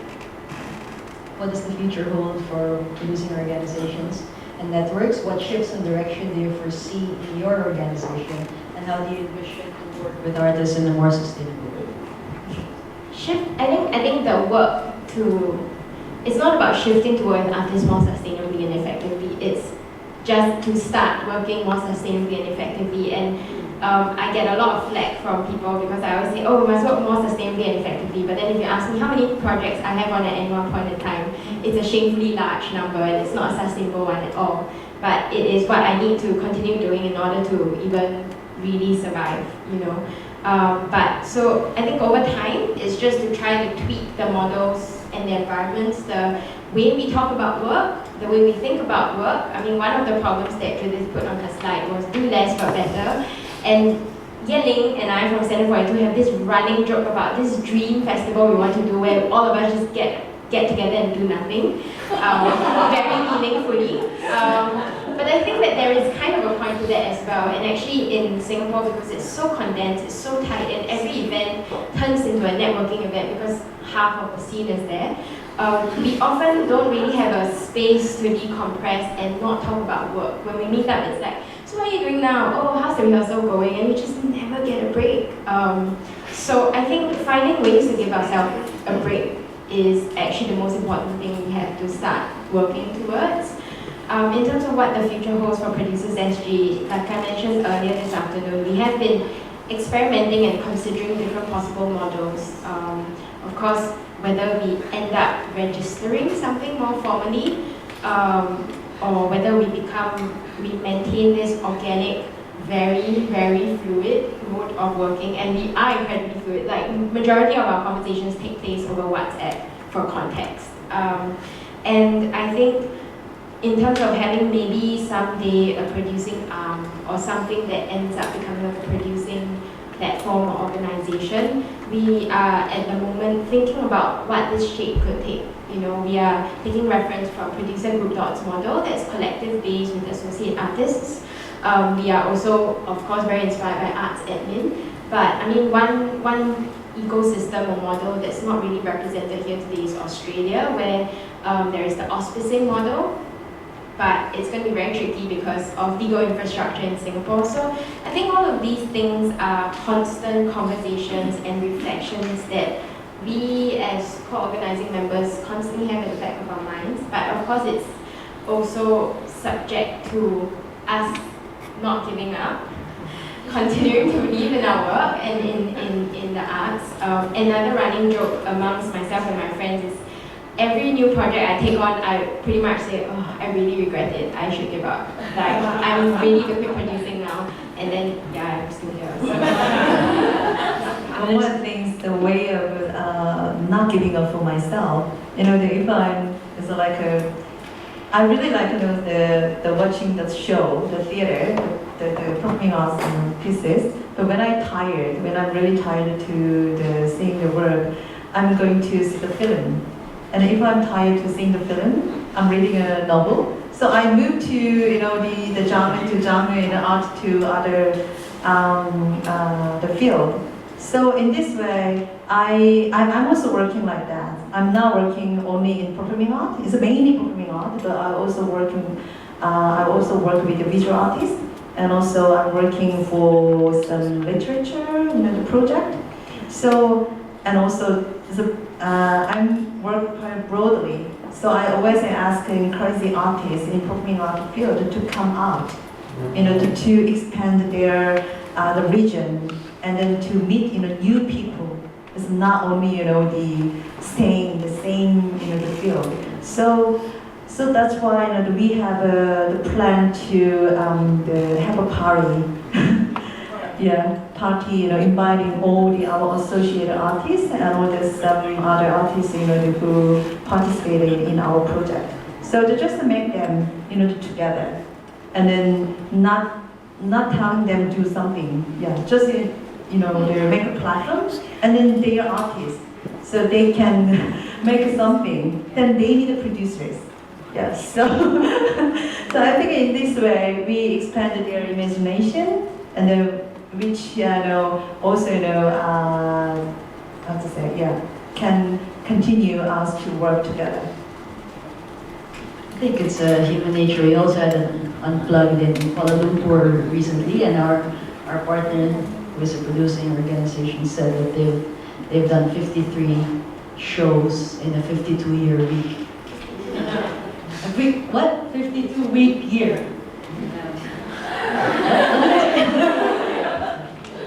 And even for ASEF Unplugged, it's we had a target number, and we are at number 16, 11, 12, 16. What? 16, and it's not even half the year. So, what was my goal? Yes.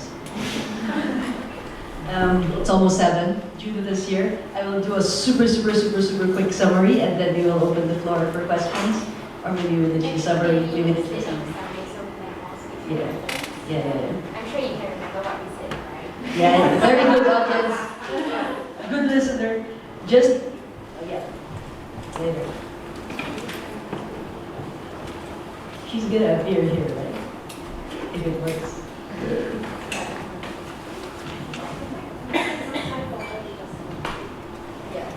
Maybe we start with, you have questions for our people here? And if you could introduce yourself and what you do. Thank you for this session. I'm not an artist, I'm not a producer, I just live here. She's a very important patron of the arts. So I wasn't planning on coming, but I'm glad I did, because this was really good 2 hours well spent. And I come away with thinking that what all three of you are doing is such an incredible exercise of generosity, and it's very good. I wanted to ask about your network, Simone. In Singapore, and probably this is more addressed to Judith and Ison, is it? So to ask you, what is your relationship with educational institutions? These people who are putting out all these artists. So we've got several schools here, and it seems like these are the people that produce a lot of all these very capable people, artists, managers, and whatnot, right? And then they kind of leave them out there. Once you graduate, that's it. You wonder about career development, career counseling, and also to ASEF. I mean, what do the three of you do to try to tie in and to pull in almost a responsibility of these educational institutions that they need to take care of their alums? So in institutions, I mean, in your work, do you work with educational institutions to say, well, okay, so you produce all these graduates, right?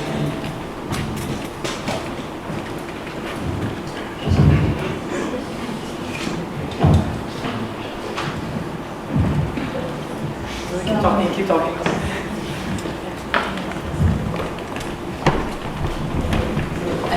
ASEF was what you're It's also like your college, I don't know your universities, like your colleges, but here we have LaSalle, we have SOTA, we have NAFA, all these arts academy, right? So they just keep producing all these people and there are not enough jobs.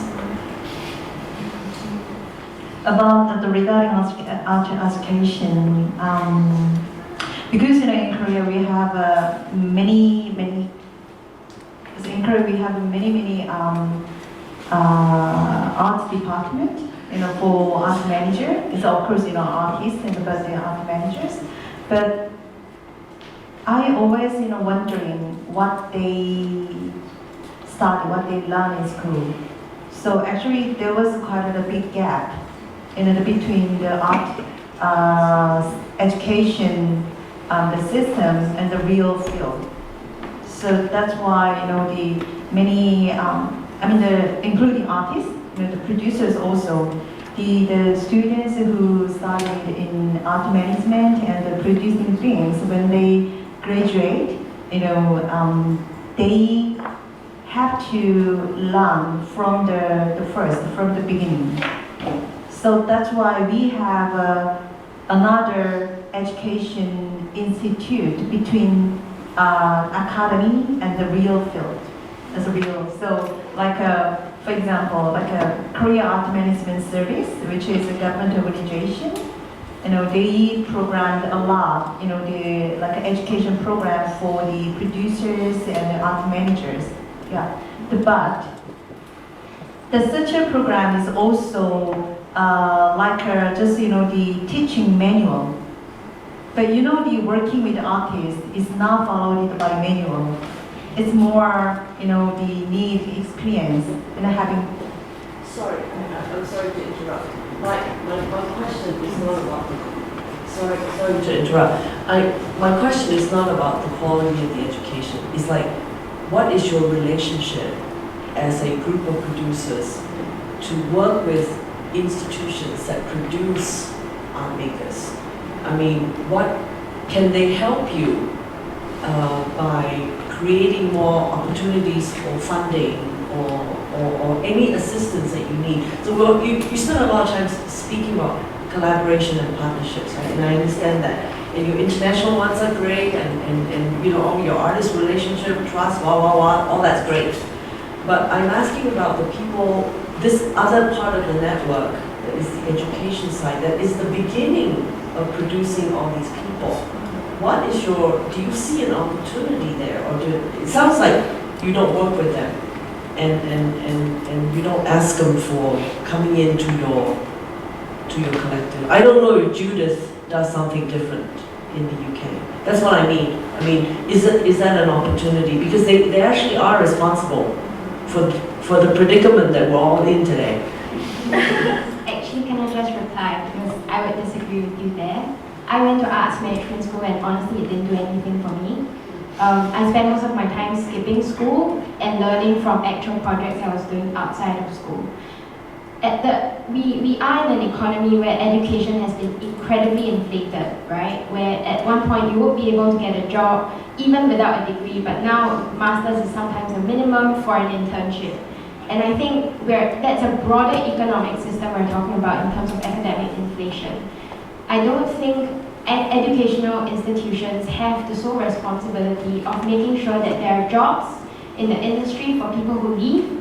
And I think that if you want to be an artist, you should be making work.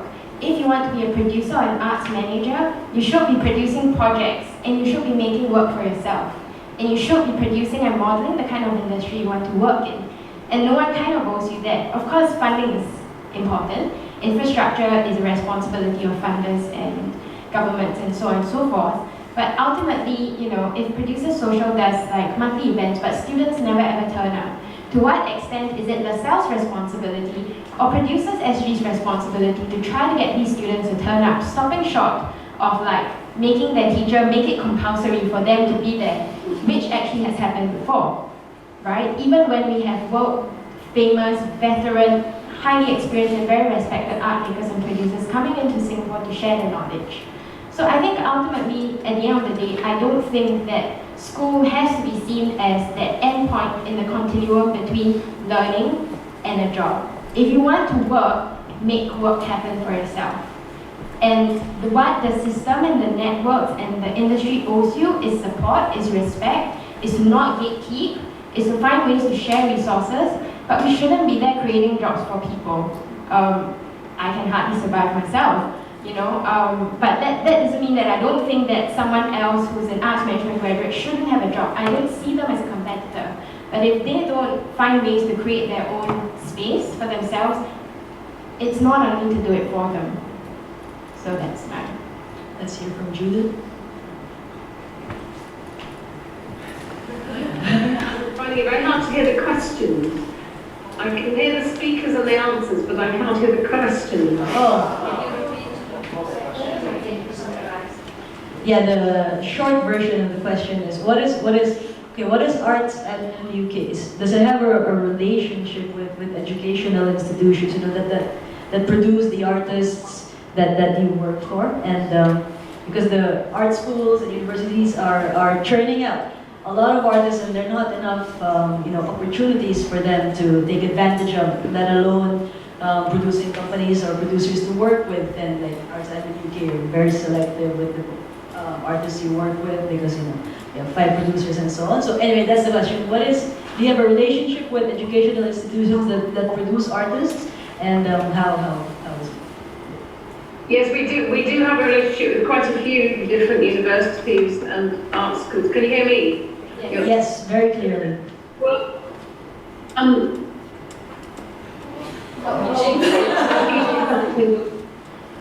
what have I gone to? Yeah. Maybe you repeat the last 2 sentences. Is that better? It's been perfect up to now. I've heard every word you said up until this moment. We have relationships with particularly universities, 2 or 3 very close ones. The advisory team do a lot of work with their students, and we have run a scheme where we've selected with the universities and colleges some students to give additional support for them. So they have an opportunity to showcase their work. In fact, we did one last week with 2 different artists. It was really great. So, I mean, yes, the long-standing relationships. We often go and do talks and events there, but it is difficult because, of course, there are many variety of different places. They don't all necessarily come from art school or drama school, and in a way that's, I think if I could hear you earlier on, that's sort of what you were saying, they come from very different sources. Can I just say something? Yes. As an adjunct at 2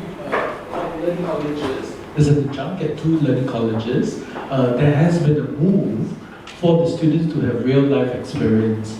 So in LaSalle, year 2 arts administration students, they actually take on real life projects and they make mistakes. It's sometimes at the cost of the partners or the theatre companies that they work with. And as supervisors, our role really is to reflect on the experience and not just say it was a well done project, but really how do we look at the experience critically and then reflect not just on the project, but the project as a learning experience. So some of them would give a very superficial reflection of the experience. And so then as supervisors, we would really challenge that evaluation, that thinking.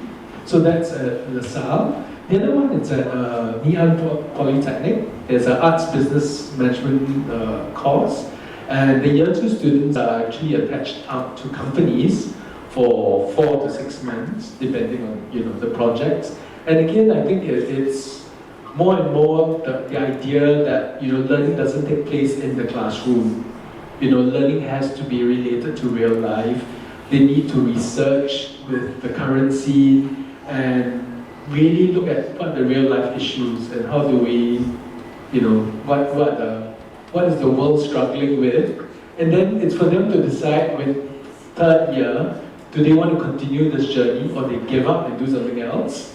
And I think, just to be clear that I think the learning institutions are looking at that seriously.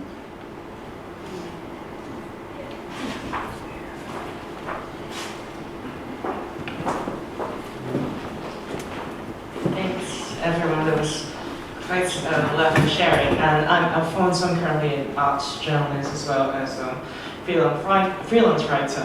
And actually, my question comes more into the experiences that all of you have had with regards to working both regionally and internationally. Because I think it's highlighted that for different areas, there are very specific, or rather, there are very different ways of funding. There are very different legislation. There are very different public policies as it pertains to cultural production. And I was just wondering whether there are, Hello. And I was just wondering whether there are instances where you find it particularly challenging to bring works from your operating city to other places, or from other places to your city, or whether this is something that doesn't fall under the explicit purview of what you do as, yeah, that kind of platform. I've slightly missed quite a lot of that. Sorry, it's coming in and out, the sound, so I didn't quite get the gist of the question. Can you summarise it and repeat it quickly? Sorry, it's the sound is coming backwards and forwards, and I'm just getting a few words sometimes. How are all of your experiences with working in producing and making works that travel? How are the landscapes different? Did you have difficulties when bringing works out or bringing works in, owing to the different conditions, legislatively or funding-wise? Yeah. Yeah, in terms of taking, if we're touring work, you mean out of the country? Yes. Or to different countries with different economies, I suppose. Is that? I think that's what you're saying. Yes. And I think I got a thumbs up sign.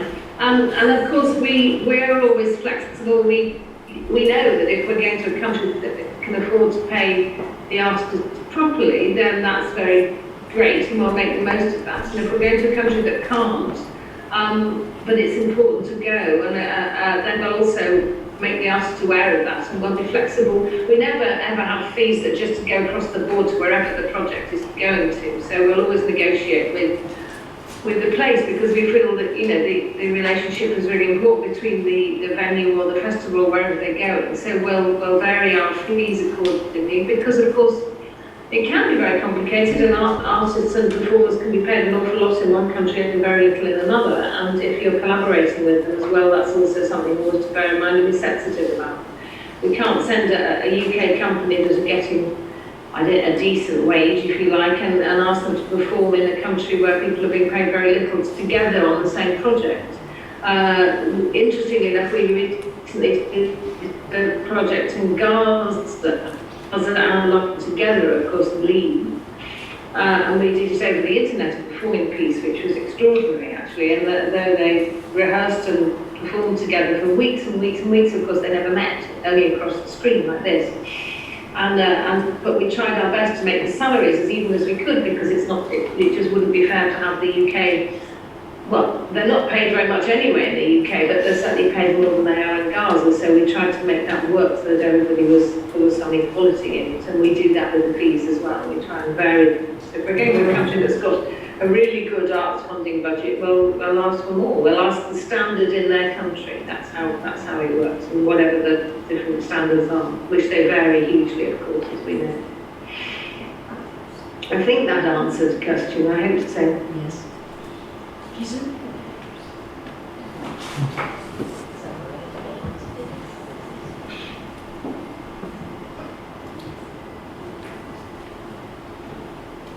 Yeah, I think of course there are the many challenges and the difficulties, but we always the first fortunately we got we are quite good at getting funding for bringing the production to outside, and also bringing us the project. It's not project, more artists to come in as career, and always it takes time. It takes time, and also sometimes while we are doing work, and sometimes it failed. Because of the budget and because of the other technical problem, but always because we have quite a good relationship with the organization and other the companies, so that's why we always talk openly, not hide everything and hide anything. So we always talk openly and then try to solve the problem. But anyway, I think it's about so far so far in Korea is quite luckily to the gap, the government, the funding for, the bringing the company to outside is kind Visas is the biggest thing.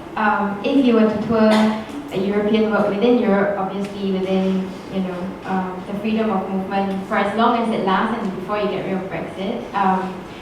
But if I just bringing a work from Singapore to Malaysia, for example, the visas, there's a risk of the visas costing half my production budget, which is like ridiculous, which is not a word, I know. And I think so. Actually, one way to get around it is creative law breaking, and don't get caught. But I think this also really needs to be like we actually don't have a huge amount of literacy locally about the visas that performing artists necessarily require, the types of permissions, just to even show an artist's face and what kind of clothes they can wear and how many agencies you have to notify within each country to even exist. So I think all these things are knowledge gaps, but they're also very bureaucratically willful type of contexts because the office may not reply you for like many weeks because political changes, because a king's birthday or something or other. So all these things are things that not enough of us know enough about. Like we don't know all the king's birthdays, for example. So I mean, I think that's a very, very big gap, and it's also a mental gap for me when I think about touring work, because I just think, it's so much easier to think about touring to Australia than it is to Thailand, which is a huge pity. Yeah. Judith, hello. In the UK, there is such a thing as the artist visas, meant for touring and visiting artists coming into the UK. We know it exists, like it's there, but does it work? Do they actually grant this visas to visiting artists, or is it for show? Becoming an increasingly unwelcoming country, as you might have noticed. Yes, there are artist visas, but it's getting more difficult to get them. We can sponsor some. I think you have to go through an organisation who sponsor some artists, and then I think you have I can't remember, but you have a number that you're allowed per year or something. So sometimes we're asked to sponsor for other organisations. But there's been quite horrible examples of artists being turned down from the Edinburgh Festival last year. I think there was some artists from the Middle East who weren't allowed to go. For no apparent reason, and quite high profile people and authors and things. So yes, there is a visa system, but I wouldn't say it was the most open. I would, our so-called hostile environment seems to be reaching the arts as well, which is very unfortunate. Maybe last one or two questions? Yes? Hello, my name is Aparna and I'm an arts academic, I guess. So I wanted to ask you, to all three of our speakers here, about how do you cultivate audiences, especially since you are working often with independent artists who are not in the mainstream, might be working between disciplines, and might not have a ready audience. So, as a producer, how do you feel how the work is likely to be received, and how does that shape whether or not you take on certain artists, for instance? And the second thing I wanted to ask is also about what is your experience or knowledge on cultivating corporate patronage or funding for your work?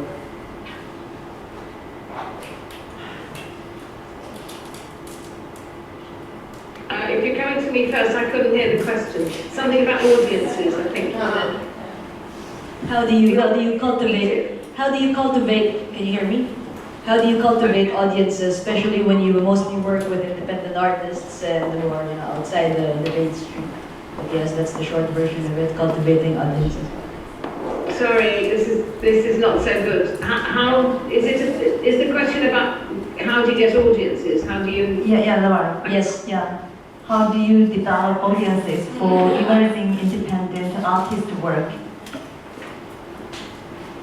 Well, assuming I've heard the question properly, I mean, everybody knows it's a slow build with audiences. We do as many showcases and presentations as we can, as opposed to when we began, when marketing was on bits of paper and leaflets and posters. It's now nearly all through technology and social media, and actually that's hugely helpful because the artists themselves have their own networks, so you can go through many, many different networks, not just arts admin's networks, but those of the artists themselves, those of the artists' friends, those of other venues they've performed with and will perform with. So actually there's a far easier way of reaching an audience. And I think it's one of our struggles always to try and get audiences who are not the usual people, to try and open out the work to people who wouldn't necessarily go to that sort of work. I think that's something we strive very hard to do. So, I mean, it's lovely to have a full audience, but it's lovely that when you go and see a show, you know many of the people in the audience, but actually it's really quite important that you don't know them, and actually it's quite important you have people coming in who haven't attended those shows before.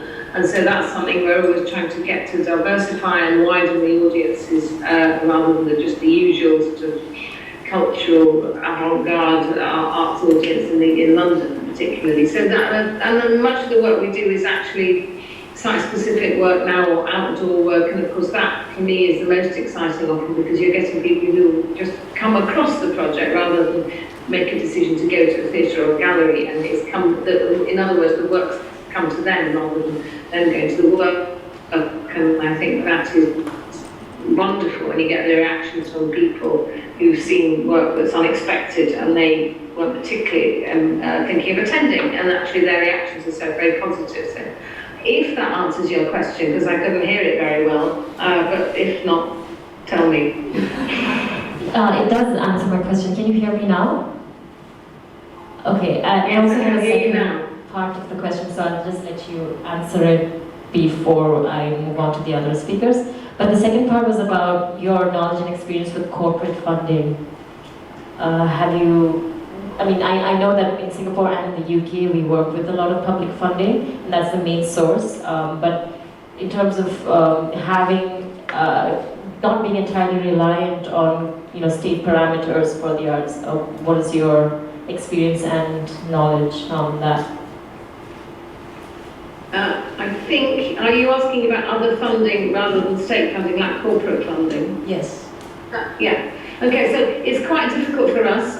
We mostly get funding from the Arts Council, as I said, and from other trusts and foundations.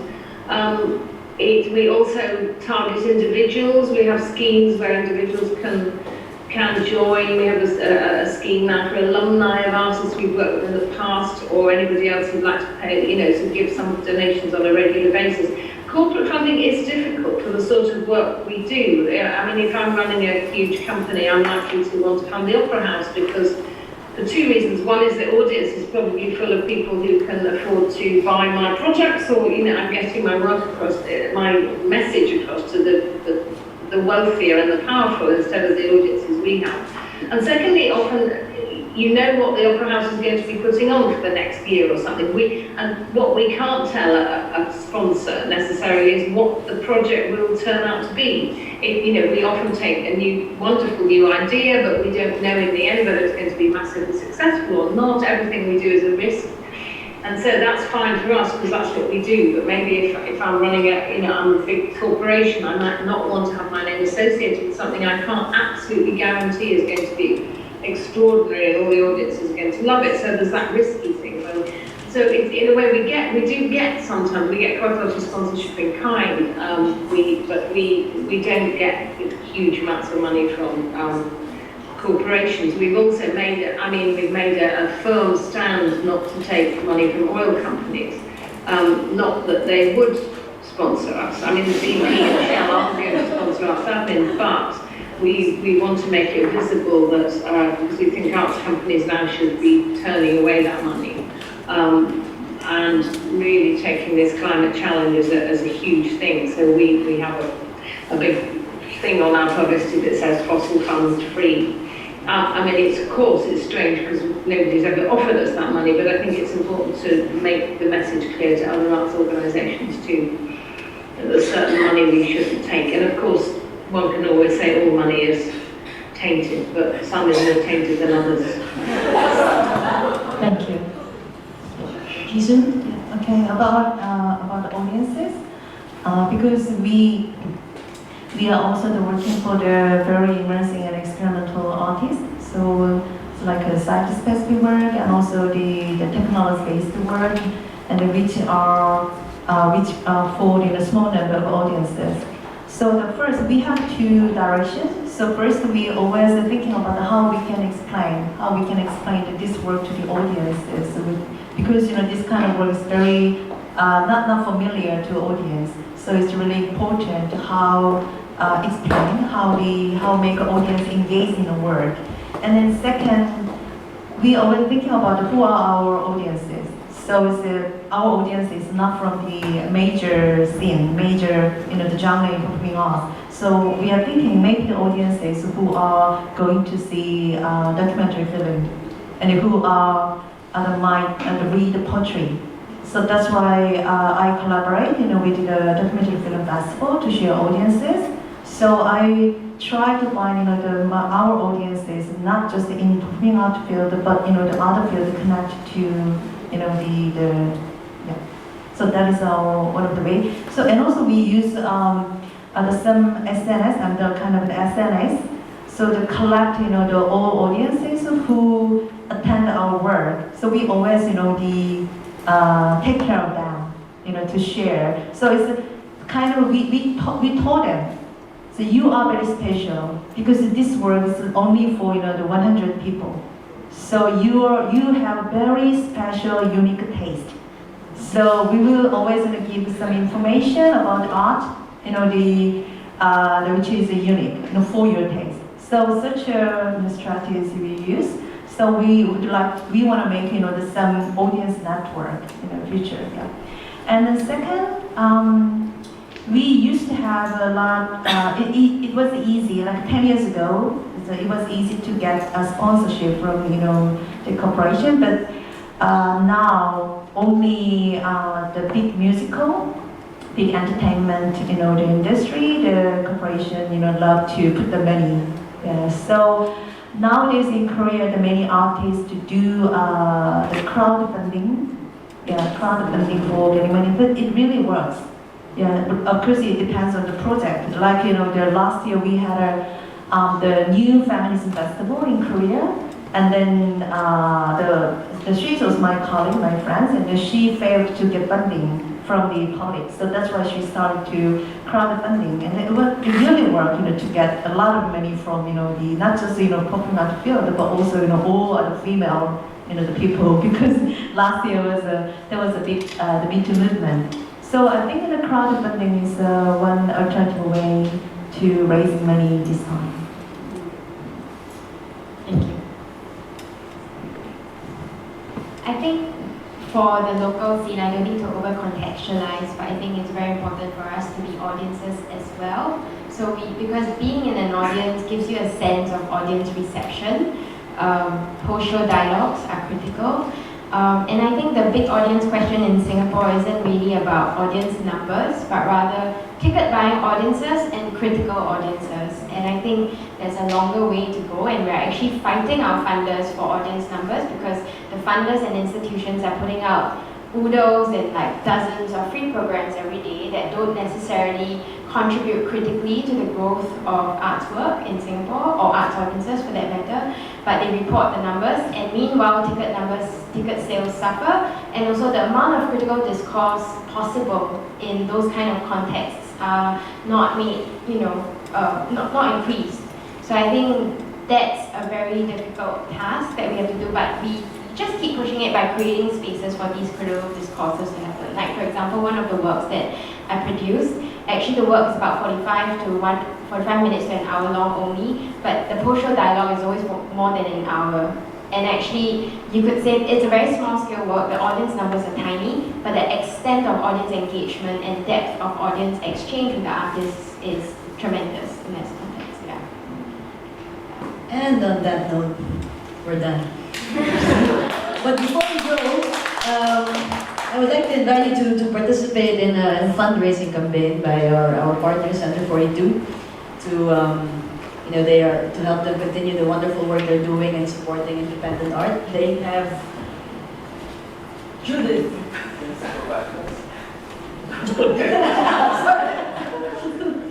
Say bye to Judith. Thank you very much. Thank you so much for tuning in. We'll email you on Monday. Thank you very much, everyone. Thank you. Bye bye. Have a good day. See you Monday. Okay, and you. Bye. Bye.